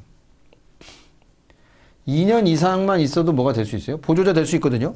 그러니까 이렇게 해서 이제 2년 정도밖에는 이제 그 경력이 없는 이 보조자는 3개월 이내에 최초로 뭘 받아야 돼요? 실무교육을 받아야 돼요. 그러니까 이 보조자 말고는 대부분 다 6개월 이내에 실무교육을 받아라 이렇게 돼 있는데 요 소방 업무와 관련된 걸로 2년 이상 자격을 갖고 보조자가 된 사람은 3개월을 말한다 이렇게 돼 있습니다. 그러니까 이게 좀 다르죠. 자, 그래서 답은 여기 이제 실무교육 통보는 10일이 아니라 이제 30일이고요. 자, 21번이고요. 자, 화재 예방법에서, 관리의 권한이 분리된, 자, 이런 부분은, 자, 요 관리의 권한이 분리된 특정 소방 대상물은 그 관리의 권한이 분리된 것마다 뭘 둬야 돼요? 안전관리자를 또 배치하라 이렇게 돼 있죠. 근데 그 관리의 권한이 너무 많으면 이걸 이제 본부장 서장이 이렇게 지정을 해서 별도로 또 지정하면 그렇게 해서 이제 지정하는 거에 따라서 조정을 할 수가 있다 이렇게 돼 있죠. 그래서 자 1번 연면적 5만 제곱미터 이상인 복합 건축물로서 그 관리의 권한이 분리되어 있는 대상물의 경우 관리의 권한별 관계인은 소방안전관리자를 선임해야 된다. 옛날 같았으면 5만이 맞지만요. 지금은 3만입니다. 3만. 3만. 5만이 아니라 3만. 그러니까 1번이 답이고요. 그 다음에 보통 이제 그 지하층을 뺀 층수가 11층 이상인 복합 건축물. 그 다음에 이제 지하가로서 뭐 상점, 뭐 지하에 만든 인공구조물로서 거기에 상점, 사무실 등 이런 거와 지하도를 합쳐서 말한다 뭐 이렇게 돼 있죠. 그래서 그게 이제 지하가 뭐 우리가 흔히 알고 있는 지하상가. 그 다음에 이제 판매 시설 중 도매시장, 소매시장 그리고 전통시장 이렇게가 관리의 권한이 분리돼 있다면 관리의 권한별로 소방안전관리자를 배치하는데. 관리의 권한이 너무 많다. 그러면 본부장 서장이 조정을 할 수가 있다. 뭐 이렇게 돼 있죠. 그래서 그거와 관련된 내용이 이 3번에 대한 내용이고요. 그러니까 이제 본부장 서장이 권한이 너무 많아서 효율적인 안전관리가 이루어지지 않는다고 판단하면 대통령령이 정하는 바에 따라 그 관리의 권한을 조정해서 안전관리자를 선임하도록 할 수 있다. 자, 그리고 화재 수신반이나 소방본부가 별도로 설치된다면 이제 각각 또 소방안전관리자를 선임하라. 이거 이제 대통령령에 이제 나와 있는 내용이니까 이제 확인을 하시면 되겠고. 자, 답은 1번입니다. 자, 그다음에 22번. 자, 피난 계획의 수립 및 시행에 대한 내용이다. 자, 옳지 않은 것은 자, 소방안전관리 대상물의 관계인은 그 장소에 근무하거나 거주하는 사람들이 화재가 발생하는 경우 안전하게 피난할 수 있도록 피난계획 수립 시행해야 되고요. 자, 피난 계획에는 그 안전관리 대상물의 구조, 피난시설 등 고려한 피난 경로가 포함이 돼야 되고요. 자, 소방 안전관리 대상물의 관계는 피난시설의 위치, 경로 등등 대피에 필요한 근무자나 거주자에게 정기적으로 제공하는데 이때 이 정기적으로 제공하는 내용은 어디서 정하냐? 대통령령이 아니라 여기는 행안부령으로 정한다. 행안부. 자, 이런 걸 이제 피난 안내 유도 정보라고 그러죠. 이런 피난 안내 유도 정보는 행안부령으로 뭐라고 정리되어 있어요? 1년에 몇 번 이상? 2번 이상 뭘 실시해요? 교육을 실시하는 방법이 있습니다. 1년에. 그러니까 4가지 방법이 있는데, 이 피난 유도 안내 정보를 제공하는 사항이 행안부령에 있는데, 그 행안부령에 4가지가 있어요. 첫 번째가 1년에 2번 이상은 피난 유도 안내 정보에 대해서 뭐야? 그죠? 교육. 예? 이게 교육을 실시하는 방법도 있고요. 자, 두 번째. 자, 분기별. 반기가 아닙니다. 조심하셔야 되죠. 분기별 1회 이상 또 마찬가지 이렇게 이제 안내를 하는 방법이 있고요. 그 다음에 피난 유도 안내 정보에 대한 그 피난 안내도를 갖다가 피난 안내도를 뭐 각 층마다 이렇게 붙여주는 부착 설치해주는 방법도 있고요. 그 다음에 이제 그 엘리베이터라든가 뭐 승강기 이런 데다가 그 시청이 가능한 이 시청각 시스템 장치 시청이 가능한 장치 그러니까 VTR이나 이런 것들 갖다가 이제 설치해 놓고 거기다가 이제 시청각으로 자료 이렇게 영상을 제공해 주는 방법 이런 것들이 있습니다. 그래서 자 여기서 이제 그 숫자가 나오는 게 이제 연 2회 그래서 이제 분기별 1회 이게 반기별이라고 하면 안 되고요. 조심하셔야 되고 자 이런 방법이 있습니다. 그래서 답은 여기서 이제 4번으로 답을 찾아가셔야 될 것 같고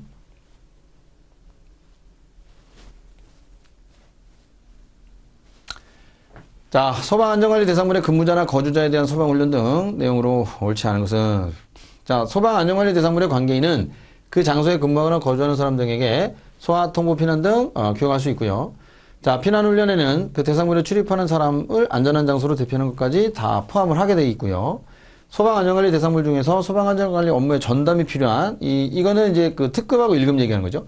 특급이나 1급은 소방안전관리 대상물의 관계는 그러한 소방훈련과 교육을 한 날로부터 자 20일이 아니라 30일 30일 안에 30일 안에 그 훈련에 대한 결과를 행안부령이 정하는 바에 따라 본부장 서장에게 제출하라 이렇게 되어 있습니다. 그래서 여기 그 소방 업무에 관한 전담이 필요한 대통령령으로 정하는 예는 특급 대상이랑 이제 1급 대상 얘기하는 거예요. 특급 및 1급 두 개. 자, 그리고 나머지 본부장 서장이 이제 교육 훈련 등을 지도 감독할 수 있습니다. 여기 30일이에요. 20일이 아니라.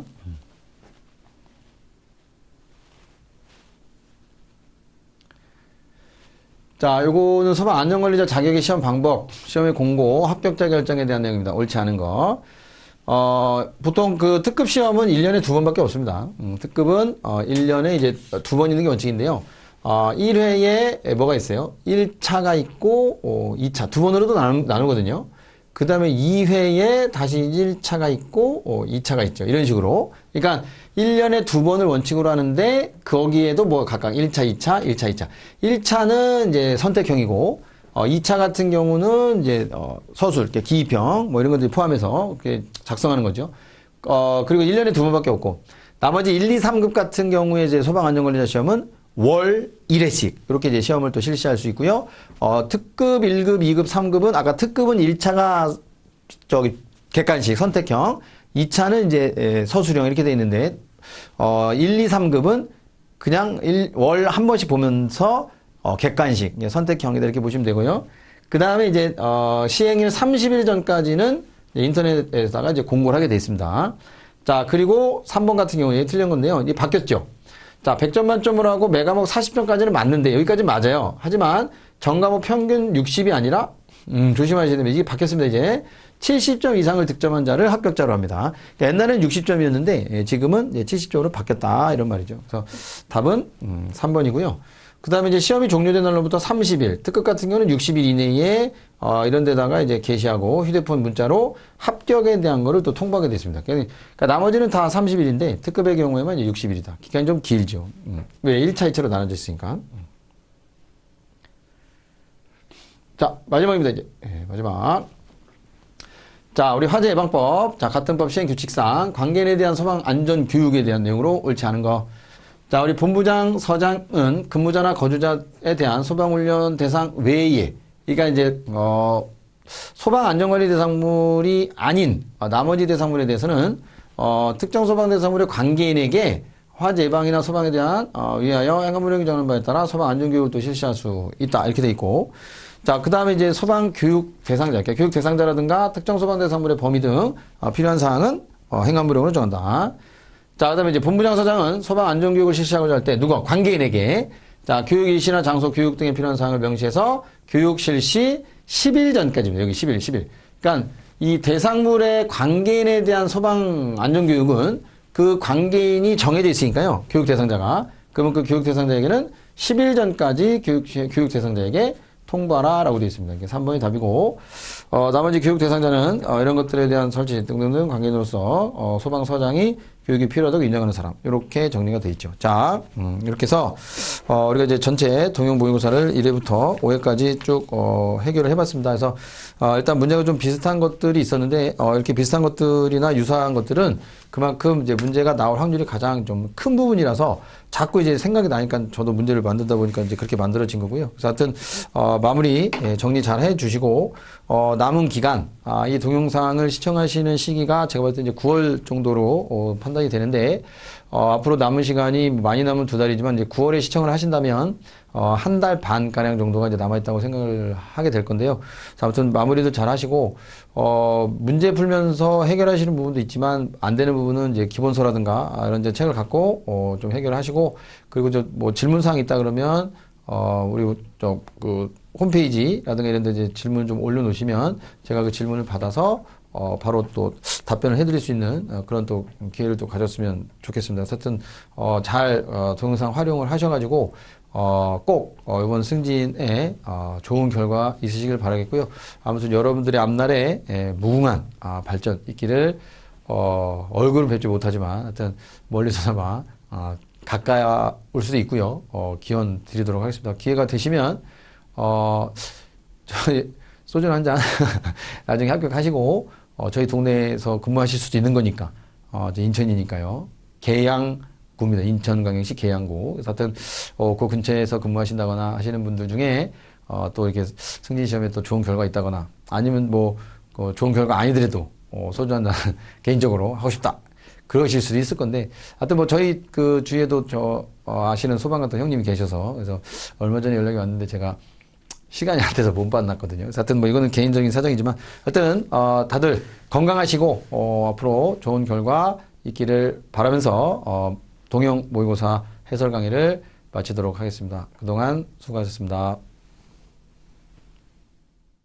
자, 챕터 5, 보도록 하겠습니다. 1번 문제 보겠습니다. 화재 진행에 있어서 다음 내용과 관계 깊은 것은 뭐냐 이렇게 물었습니다. 처음 발화된 물질의 연소가 지배적인 상태로부터 구획실 내에 모든 노출된 가연성 물체의 표면이 동시에 발화한다고 얘기했습니다. 자, 표면이 동시에 발화한다. 동시다발적, 동시하면 뭐라고 그랬죠? 프레시 오버.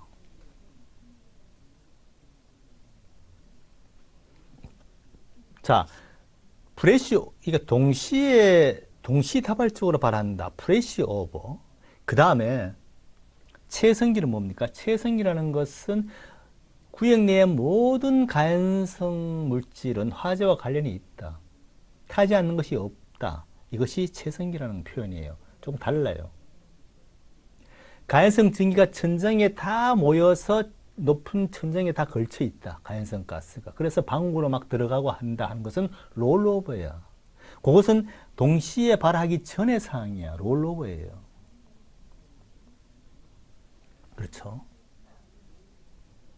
자, 그렇게 정리를 하면 되겠습니다. 아무튼 동시에 발화했다 하면은 프레시 오버다. 이렇게 하시면 될 것 같습니다. 다음 2번을 보겠습니다. 화재 대응 매뉴얼의 종류가 나와 있는데요. 이 종류를 그냥 외우는 걸로 제가 문제를 내봤습니다. 표준 매뉴얼이 뭐냐, 기본이 뭐냐 이렇게 내부적으로 질문할 수가 있어요. 자, 일단은 표준 매뉴얼의 종류에는 기본 매뉴얼 이런 건 없습니다. 표준 실무 대상별 매뉴얼 이렇게 있습니다. 그렇죠. 예. 뭐 특수 대응 이런 건 있습니다만 아무튼 종류를 제가 물었지만은 이 내용이 뭐냐, 이 내용에 대해서도 여러분 좀 알아두시기 바랍니다. 그렇죠? 3번 문제 있습니다. 직사방수의 요령입니다.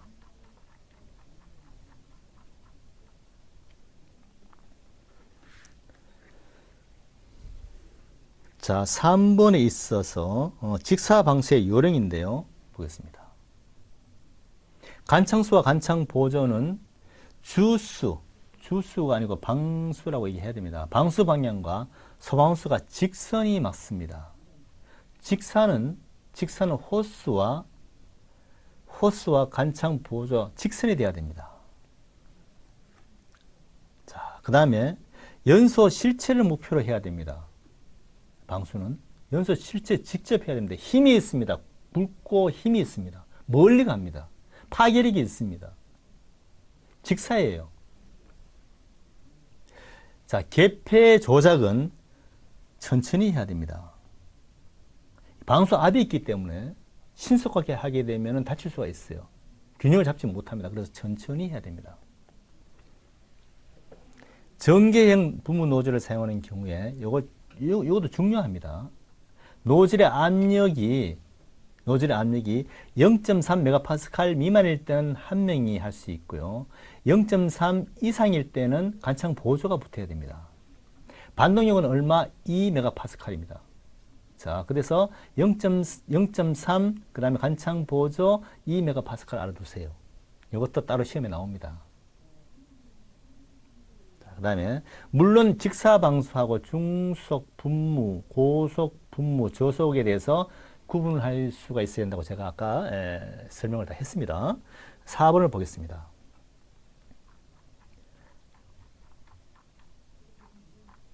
자, 성장기 과정에서 천정석으로 흡수되는 공기의 양과 관련해서 하염 온도가 가장 낮은 것을 물었습니다. 성장기에 일어나는 상황이에요, 이것은. 자, 성장기입니다. 이게 성장기. 여기서 보니까 채성기, 이것이 감택이죠. 여기서 이루어지는 사항인데 온도가 가장 낮은 것을 여기서는 그럼 우리가 뭘 알아야 되느냐? 이해하기 위해서는 말이죠. 뭘 알아야 되냐면 공기에 대해서 알아야 돼요. 공기의 성질입니다. 공기의 성질은 이건 냉각 효과가 있습니다. 산소가 많으면 많을수록 21%의 산소가 많으면 많을수록 공기는 차갑고 무겁습니다. 차갑고 무겁다. 이렇게 우리가 알고 있어야 돼요. 그러면 뭐냐? 화재 공기가 주변에 많다는 것은 냉각 효과가 있다는 것이고 그만큼 전체 온도가 낮다는 겁니다. 이해하시죠? 가운데 있는 화재가 가운데 이렇게 화재가 나 있다는 것은 온도가 전체적으로 온도가 말이죠. 낮다. 이렇게 볼 수가 있어요. 그러나 구석진데 이렇게 화재가 있다는 것은 공기의 양이 주변에 많지 않기 때문에 이것은 온도가 높다 볼 수가 있습니다. 그래서 온도 가장 낮은 것을 물었으니까 중앙에 있는 가연물이 맞는 거예요. 자, 여기 있는 것은 또 여기에 이렇게 있는 것은 더 낮겠죠. 온도가 참 더 높겠죠. 산소가 별로 없으니까, 공기가 별로 없으니까 그렇게 이해하시면 됩니다. 공기와 같이 이해를 해줘야 된다 이런 얘기예요. 자, 3번이고 그 다음에 5번을 보도록 하겠습니다.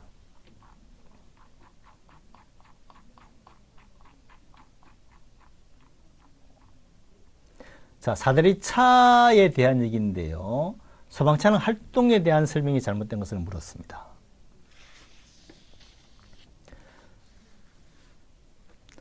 자, 소방용수와는 잘못된 것을 물었어요. 소방용수와는 관계없이 독자적으로 자기 소대 임무에 따라서 부사한다. 사다리 차는 말이죠. 특별합니다. 다른 데와 같이 붙어가는 게 아니고 독자적으로 운행을 해요. 독자적이라는 말이 들어간 게 맞아요. 사다리 차는 그렇습니다. 일반 펌프차와는 달라요. 예. 맞는 것이고요. 사다리 차로 고층 건물의 상층에서 인명 구조를 할 때는 자, 고층 건물에서 사다리 차로 이렇게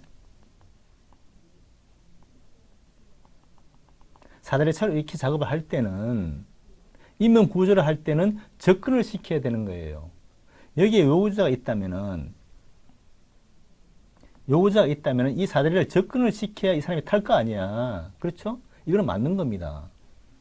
인명구조는 접근을 해야 됩니다. 그런데 조명이나 주스는 말이죠. 접근할 필요가 없어요. 너무 붙여놓으면 말이죠. 반동력 때문에 사대가 위험해. 일정한 간격을 떨어뜨리는 게 맞아요. 조명도 바로 붙여놓으면 조명을 어떻게 비춰요? 뭐 그 내부를 비추나 전체적인 면을 비춰야지. 좀 떨어져야 되는 거예요. 조명하고 주스는, 방수는. 이 방수로 해야 되는데. 접근해야 돼. 이건 틀린 겁니다. 접근할 필요가 없습니다. 사다리 차의 경우 어떤 목적으로 사용할 것인가에 따라서 그 위치나 방법이 달라지죠. 인명 구조를 할 것인가, 조명을 할 것인가, 방수를 할 것인가에 따라서 접근이 달라지는 거예요. 그렇죠? 이건 맞는 얘기입니다. 다음 6번을 보겠습니다. 현장 정보 수집 순위에 대해서 잘못 짝지은 것이 뭐냐? 현장 정보 수집 순위라는 것이 있습니다. 그렇죠? 자, 그 정보 수집 순위가 어떻게 되느냐? 모든 것은 말이죠. 1순위는 인명에 가는 거예요. 그죠? 1순위 인명에 가는 겁니다. 2순위는 뭡니까? 2순위는 정보에 가는 거예요. 정보. 3순위는 연소 확대입니다. 그렇죠? 예. 4순위는 말이죠. 피해 상황을 보는 거예요. 피해 상황. 이런 정보는 말입니다. 정보는 소방 활동에 필요한 정보는 이건 3순위에 들어가는 겁니다. 이 피해 상황. 마지막이 4순위에는 피해 상황이 들어가는 거예요. 마지막에. 순서도 알아두시기 바랍니다. 옛날에는 지금 말이죠. 이 내용을 던져가지고 이게 몇 순위냐 이렇게 시험이 나온다니까. 이게 좀 어려워요. 사실은. 그렇죠? 자, 7번을 보겠습니다. 자, 현장 지휘관의 바람직한 자질과 성향에 대해서 잘못된 것을 물었어요. 현장 지휘관의 바람직한 자질과 성향이 나왔습니다. 자, 의사 전달 능력이 있어야 되고요. 문제 해결 능력이 있어야 됩니다. 현장 지휘관은. 그래야 판단할 수가 있어요. 그리고 지시지향적이어야 됩니다. 행동지향적은 아니에요. 행동지향적은 현장의 팀장들이 하는 거야. 대원들이 하는 거야. 이거는 뭡니까? 이거는 전술이에요. 전술적인 문제야. 그래서 이건 바꿔서 이렇게 해야 됩니다. 행동지향적이 아니라 지시지향적으로 해야 된다고 해야 하는 게 맞습니다. 그래서 틀렸고요. 안전이 확보된 타당한 위험의 감수 능력이 있어야 돼요. 그렇죠? 답은 3번이다. 짙은 연기에서 옥내 진입 행동 요령인데요. 짙은 연기입니다. 녹연. 진입은 반드시 2인 1조로 해야 되고요. 단독 행동하면 안 되죠. 2인 1조입니다. 여러 팀이 진입하는 경우에 검색봉을 활용해서 바닥을 두드려야 됩니다. 진입할 때는 바닥이 항상 바닥이에요. 랜턴도 바닥을 비춰야 됩니다. 진입할 때는. 바닥을 두드려야 되고요. 그 다음에 어두운 곳에 진입할 때는 조명기구로 천장을 조명하면서 어두운 곳에 진입할 때는 조명으로 바닥을 발 부분을 조명하면서 자세를 낮추고 진입하는 거예요.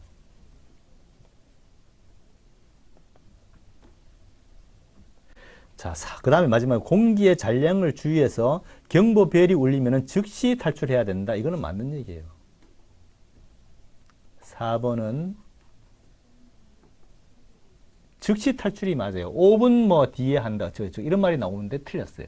즉시 탈출합니다. 벨이 울리면. 물론 여유가 있겠지만 바로 나가라는 얘기예요. 4번이 맞습니다. 그 다음에 9번 보겠습니다. 자, 대원의 업무 주수에 대한 얘기예요.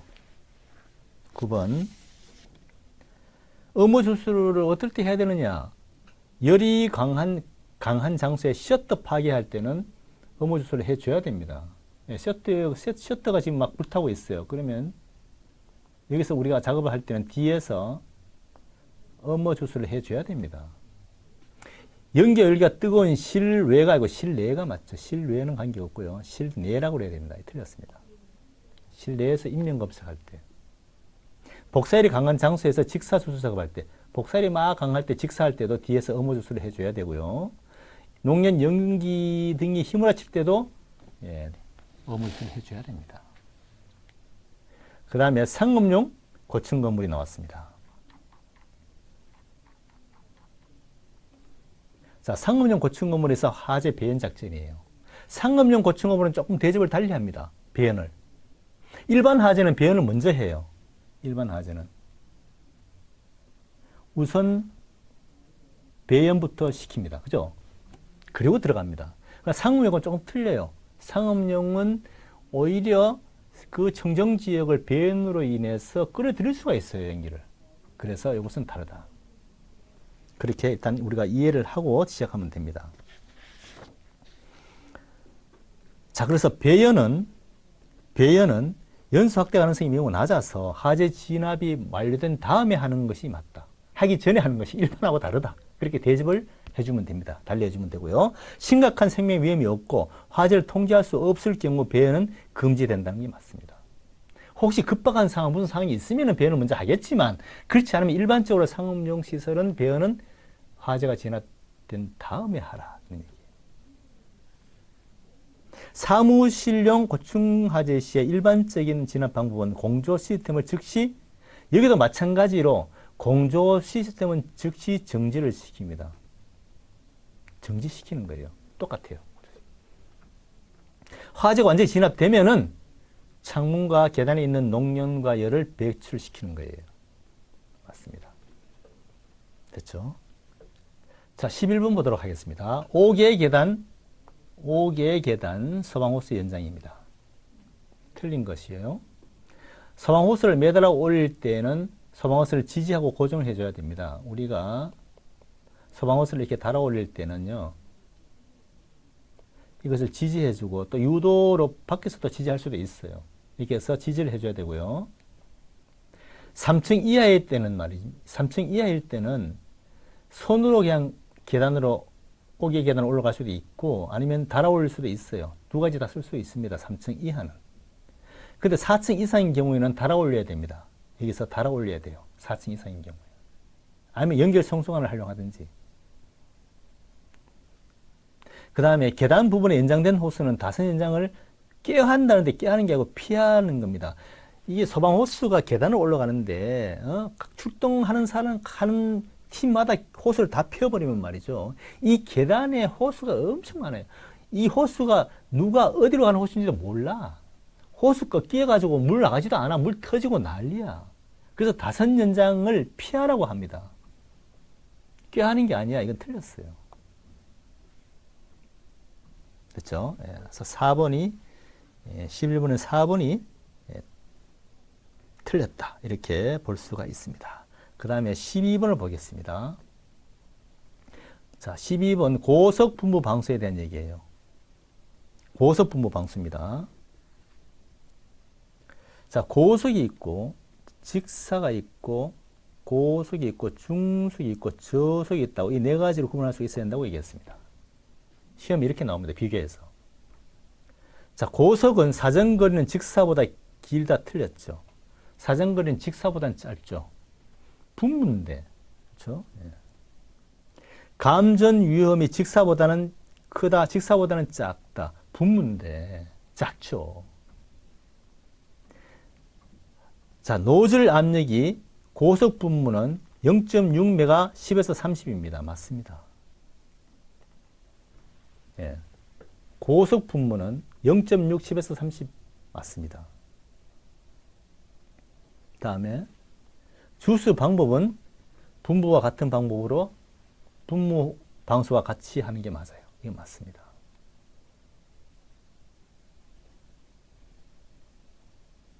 아, 잠깐만요. 방수 방법은 직사와 같은 방법으로 합니다. 직사. 예. 제가 잘못 착각했는데 직사가 맞습니다. 그래서 답은 뭡니까? 맞는 것을 물었으니까 답은 3번이 맞다. 그래서 이 노즐 압력과 전개 각도는 반드시 알아야 된다. 그죠? 예. 중속, 고속 분무, 직사에 대해서 구분할 수가 있어야 됩니다. 자, 다음에 13번으로 넘어가 보도록 하겠습니다.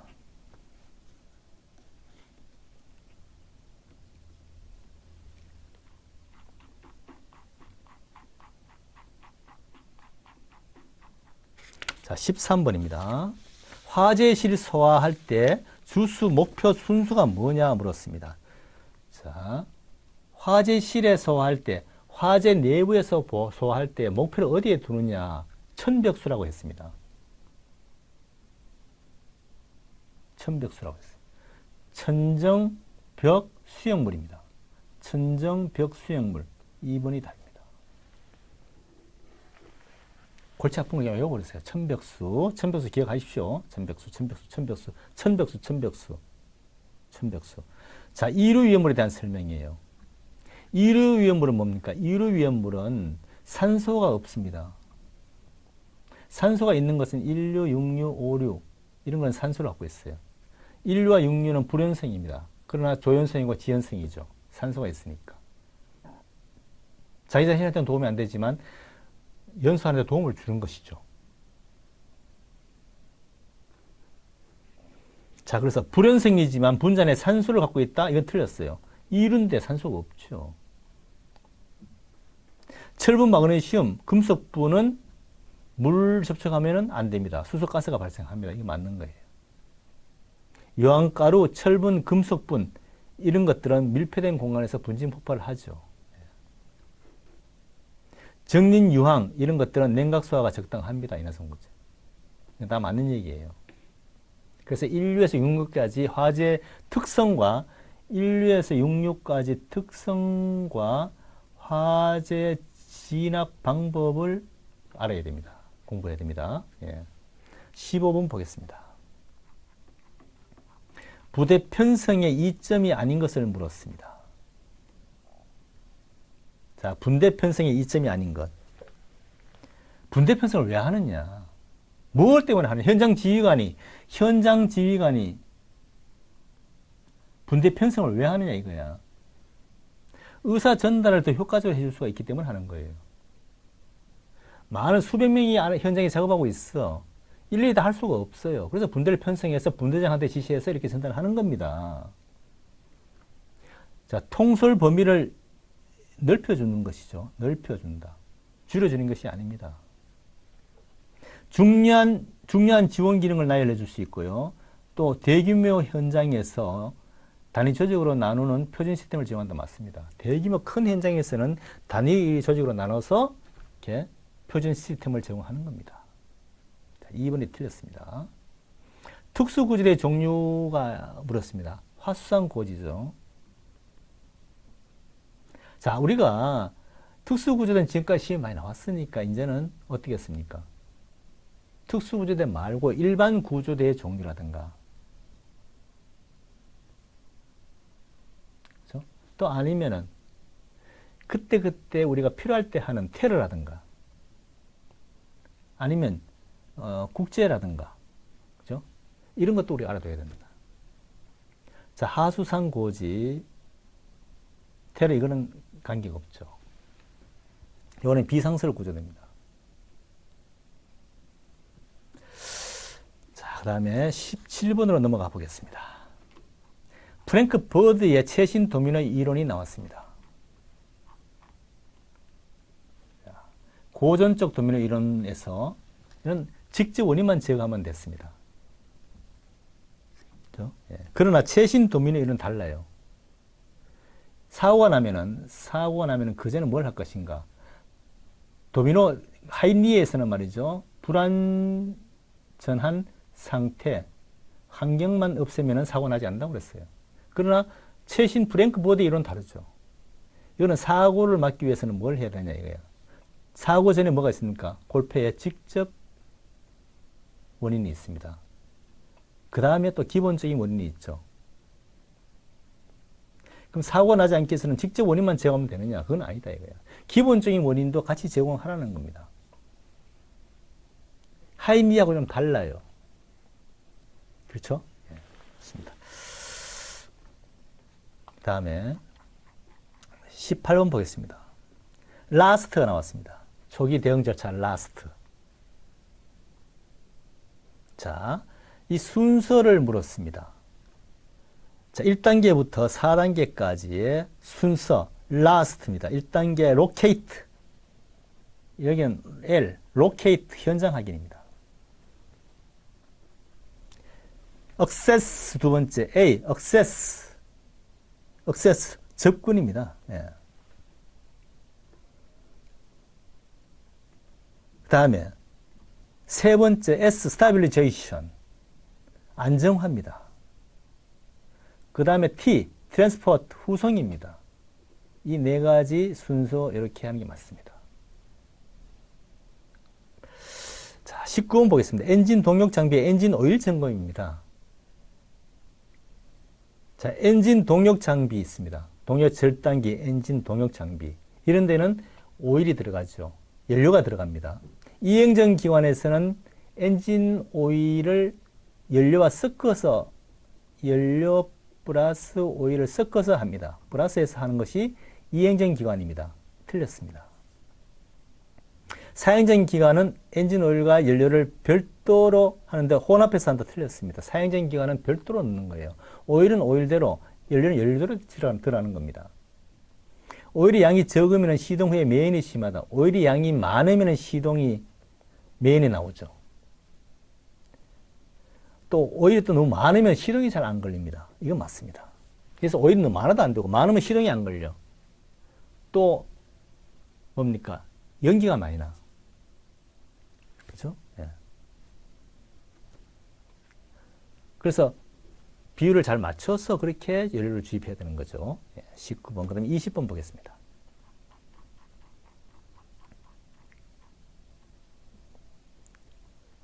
자, 로프의 기본 매듭이 있습니다.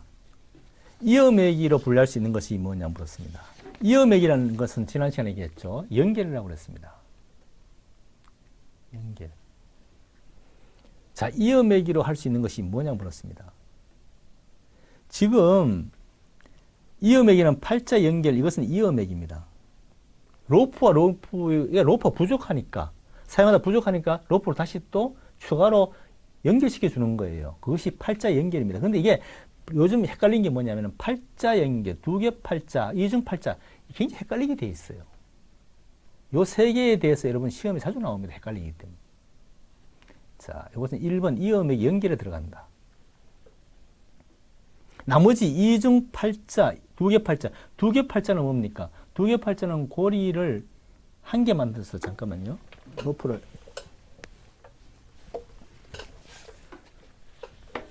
자, 예를 들면은 두 개 팔자라는 것은 이 한 개 팔자는 뭡니까, 여러분? 한 개 팔자는 여기에다가 매듭을 만드는 거예요, 매듭을. 매듭을 만드는 것이 한 개 팔자야.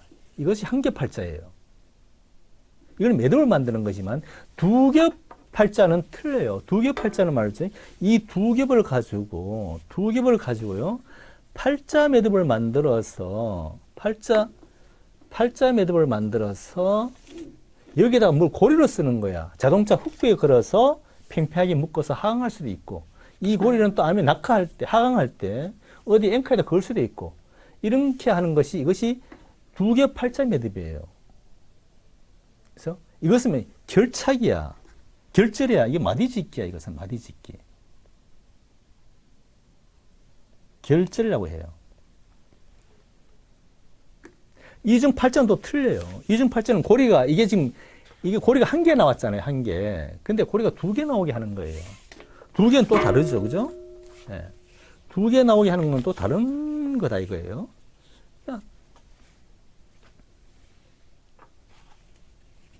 자, 이렇게 해서 두 개가 나오게 하는 것은 두 개가 나오게 하는 거예요. 고리가 두 개 양쪽에 걸 수 있는 거란 말이죠. 이것은 이중 팔자라고 하는 겁니다. 다 마디짓기에 들어간다. 줄사례 매듭도 마찬가지예요. 다 마디짓기예요. 이 매듭을 만드는 겁니다. 이렇게. 다 이렇게 매듭을 만드는 것이다. 그렇죠? 좋습니다. 자, 이렇게 해서 구분을 할 수가 있어야 되고요. 답은 1번이 되겠고, 그 다음에 질소 마취를 보겠습니다. 21번이 되겠어요.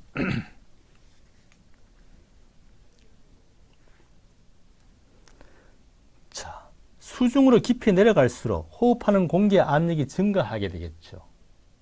그래서 공기 중에 질소 부분압도 증가하게 되고, 그래서 인체의 마취작용을 일으키는 것이 질소 마취라고 합니다. 맞는 거예요. 질소 우리 저기 공기의 70%가 질소입니다. 그것이 밖으로 나오지 못하고 결국은 우리 세포나 조직이나 혈액에 스며들어가서 있는 거죠. 그러면 질소 마취가 되는 거예요. 잠수병이 걸리는 겁니다. 일반적으로 30m 지점 이상 내려가면은 질소 마취 가능성이 있어요. 그래서 30m 이상을 내려가지 말라고 합니다. 보통.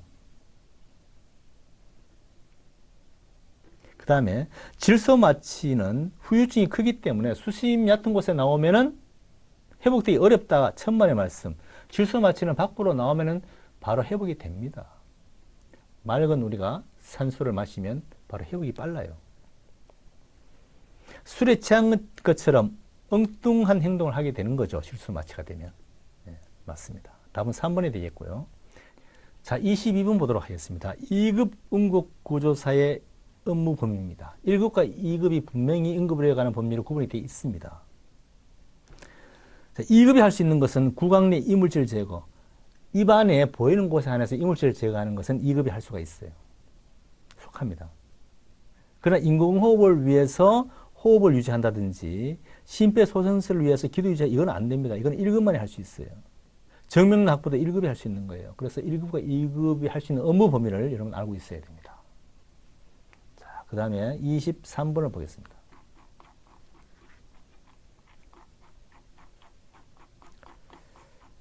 호흡 유지 장비에 대한 얘기인데요. 예. 입과 코를 동시에 덮어주고, 자, 그 다음에 산소, 작은 구멍에 산소 배출구와 산소 유입되는 관이 있고요. 또 얼굴 보존시키는 끈이 있고요. 뒤에 끈이 있고, 유량은 6에서 10리터고요. 산소 농도는 35에서 60%예요. 이건 뭐냐고 물었습니다. 자, 우리 봅시다. 코 삽입관은 뭐냐 하면, 코 삽입관은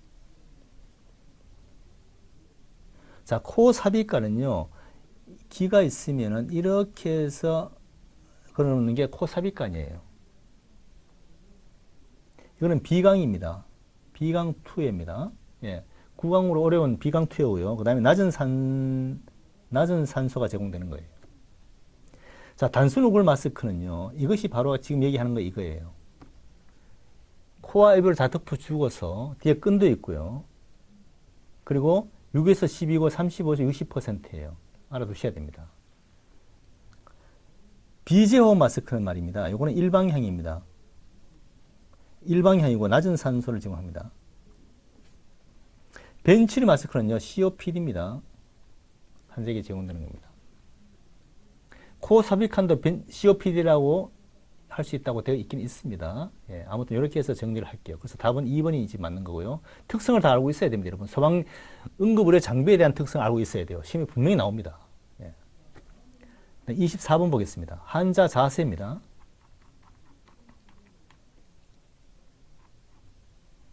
자, 환자 자세인데 흉곽을 넓히고 폐의 우열 완화, 가스 교환이 용이하고요. 호흡 상태 악화를 방지한다고 그랬습니다.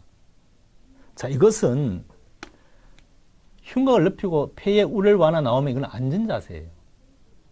자위입니다. 자위. 옆으로 눕는 것은 뭡니까? 이건 임산부. 옆으로. 임산부에 대한 얘기예요. 측와입니다.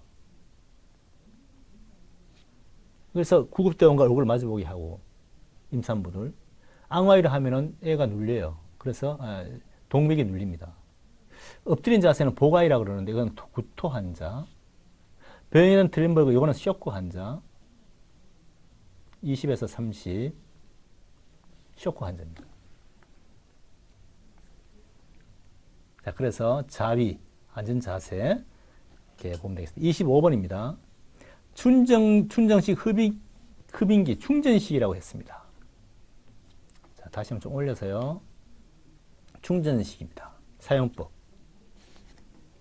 흡인 전에 환자에게 산소를 공급합니다. 왜? 흡인하게 되면 한 15초 정도까지 할 수 있는데요. 그러면 호흡을 못 하잖아요. 그래서 과호흡을 시킵니다. 먼저. 맞습니다. 이것은. 흡인관을 집어넣는데 말이죠. 접어서 꺾어서 넣어서 넣고 난 다음에 펴야 됩니다. 근데 펴서 넣는다는 것은 틀렸어요. 꺾어서 넣어서 펴는 거예요. 예, 틀렸습니다. 15초를 초과하지 않는다. 맞습니다. 길이는 흡인 튜브의 깊이는 어떻게 합니까? 환자가 있으면요. 입 가장자리에서 귓볼까지입니다. 이걸로 하는 거예요. 예, 맞습니다. 됐죠? 예, 그렇게 해서 답은 틀린 것을 물었으니까요. 2번이 틀렸습니다. 꺾어서 넣어서 편다. 자, 이렇게 해서 챕터 5까지 서반교 파이널 문제는 마치도록 하겠습니다. 아마 이거 단순한 이 문제만 풀 것이 아니라 제가 설명을 그 전체적인 과정을 설명을 다 했습니다. 그 환경을 설명을 다 했다고요. 그러니까 거기에서 아마 대부분 시험이 나올 걸로 보고 있습니다. 예, 그래서 절대 제가 말씀드린 것은 요 문제 한 문제만 보지 마라. 거기서 발생되는 여러 가지 문제를 그 내용을 같이 알아야 된다 이거예요.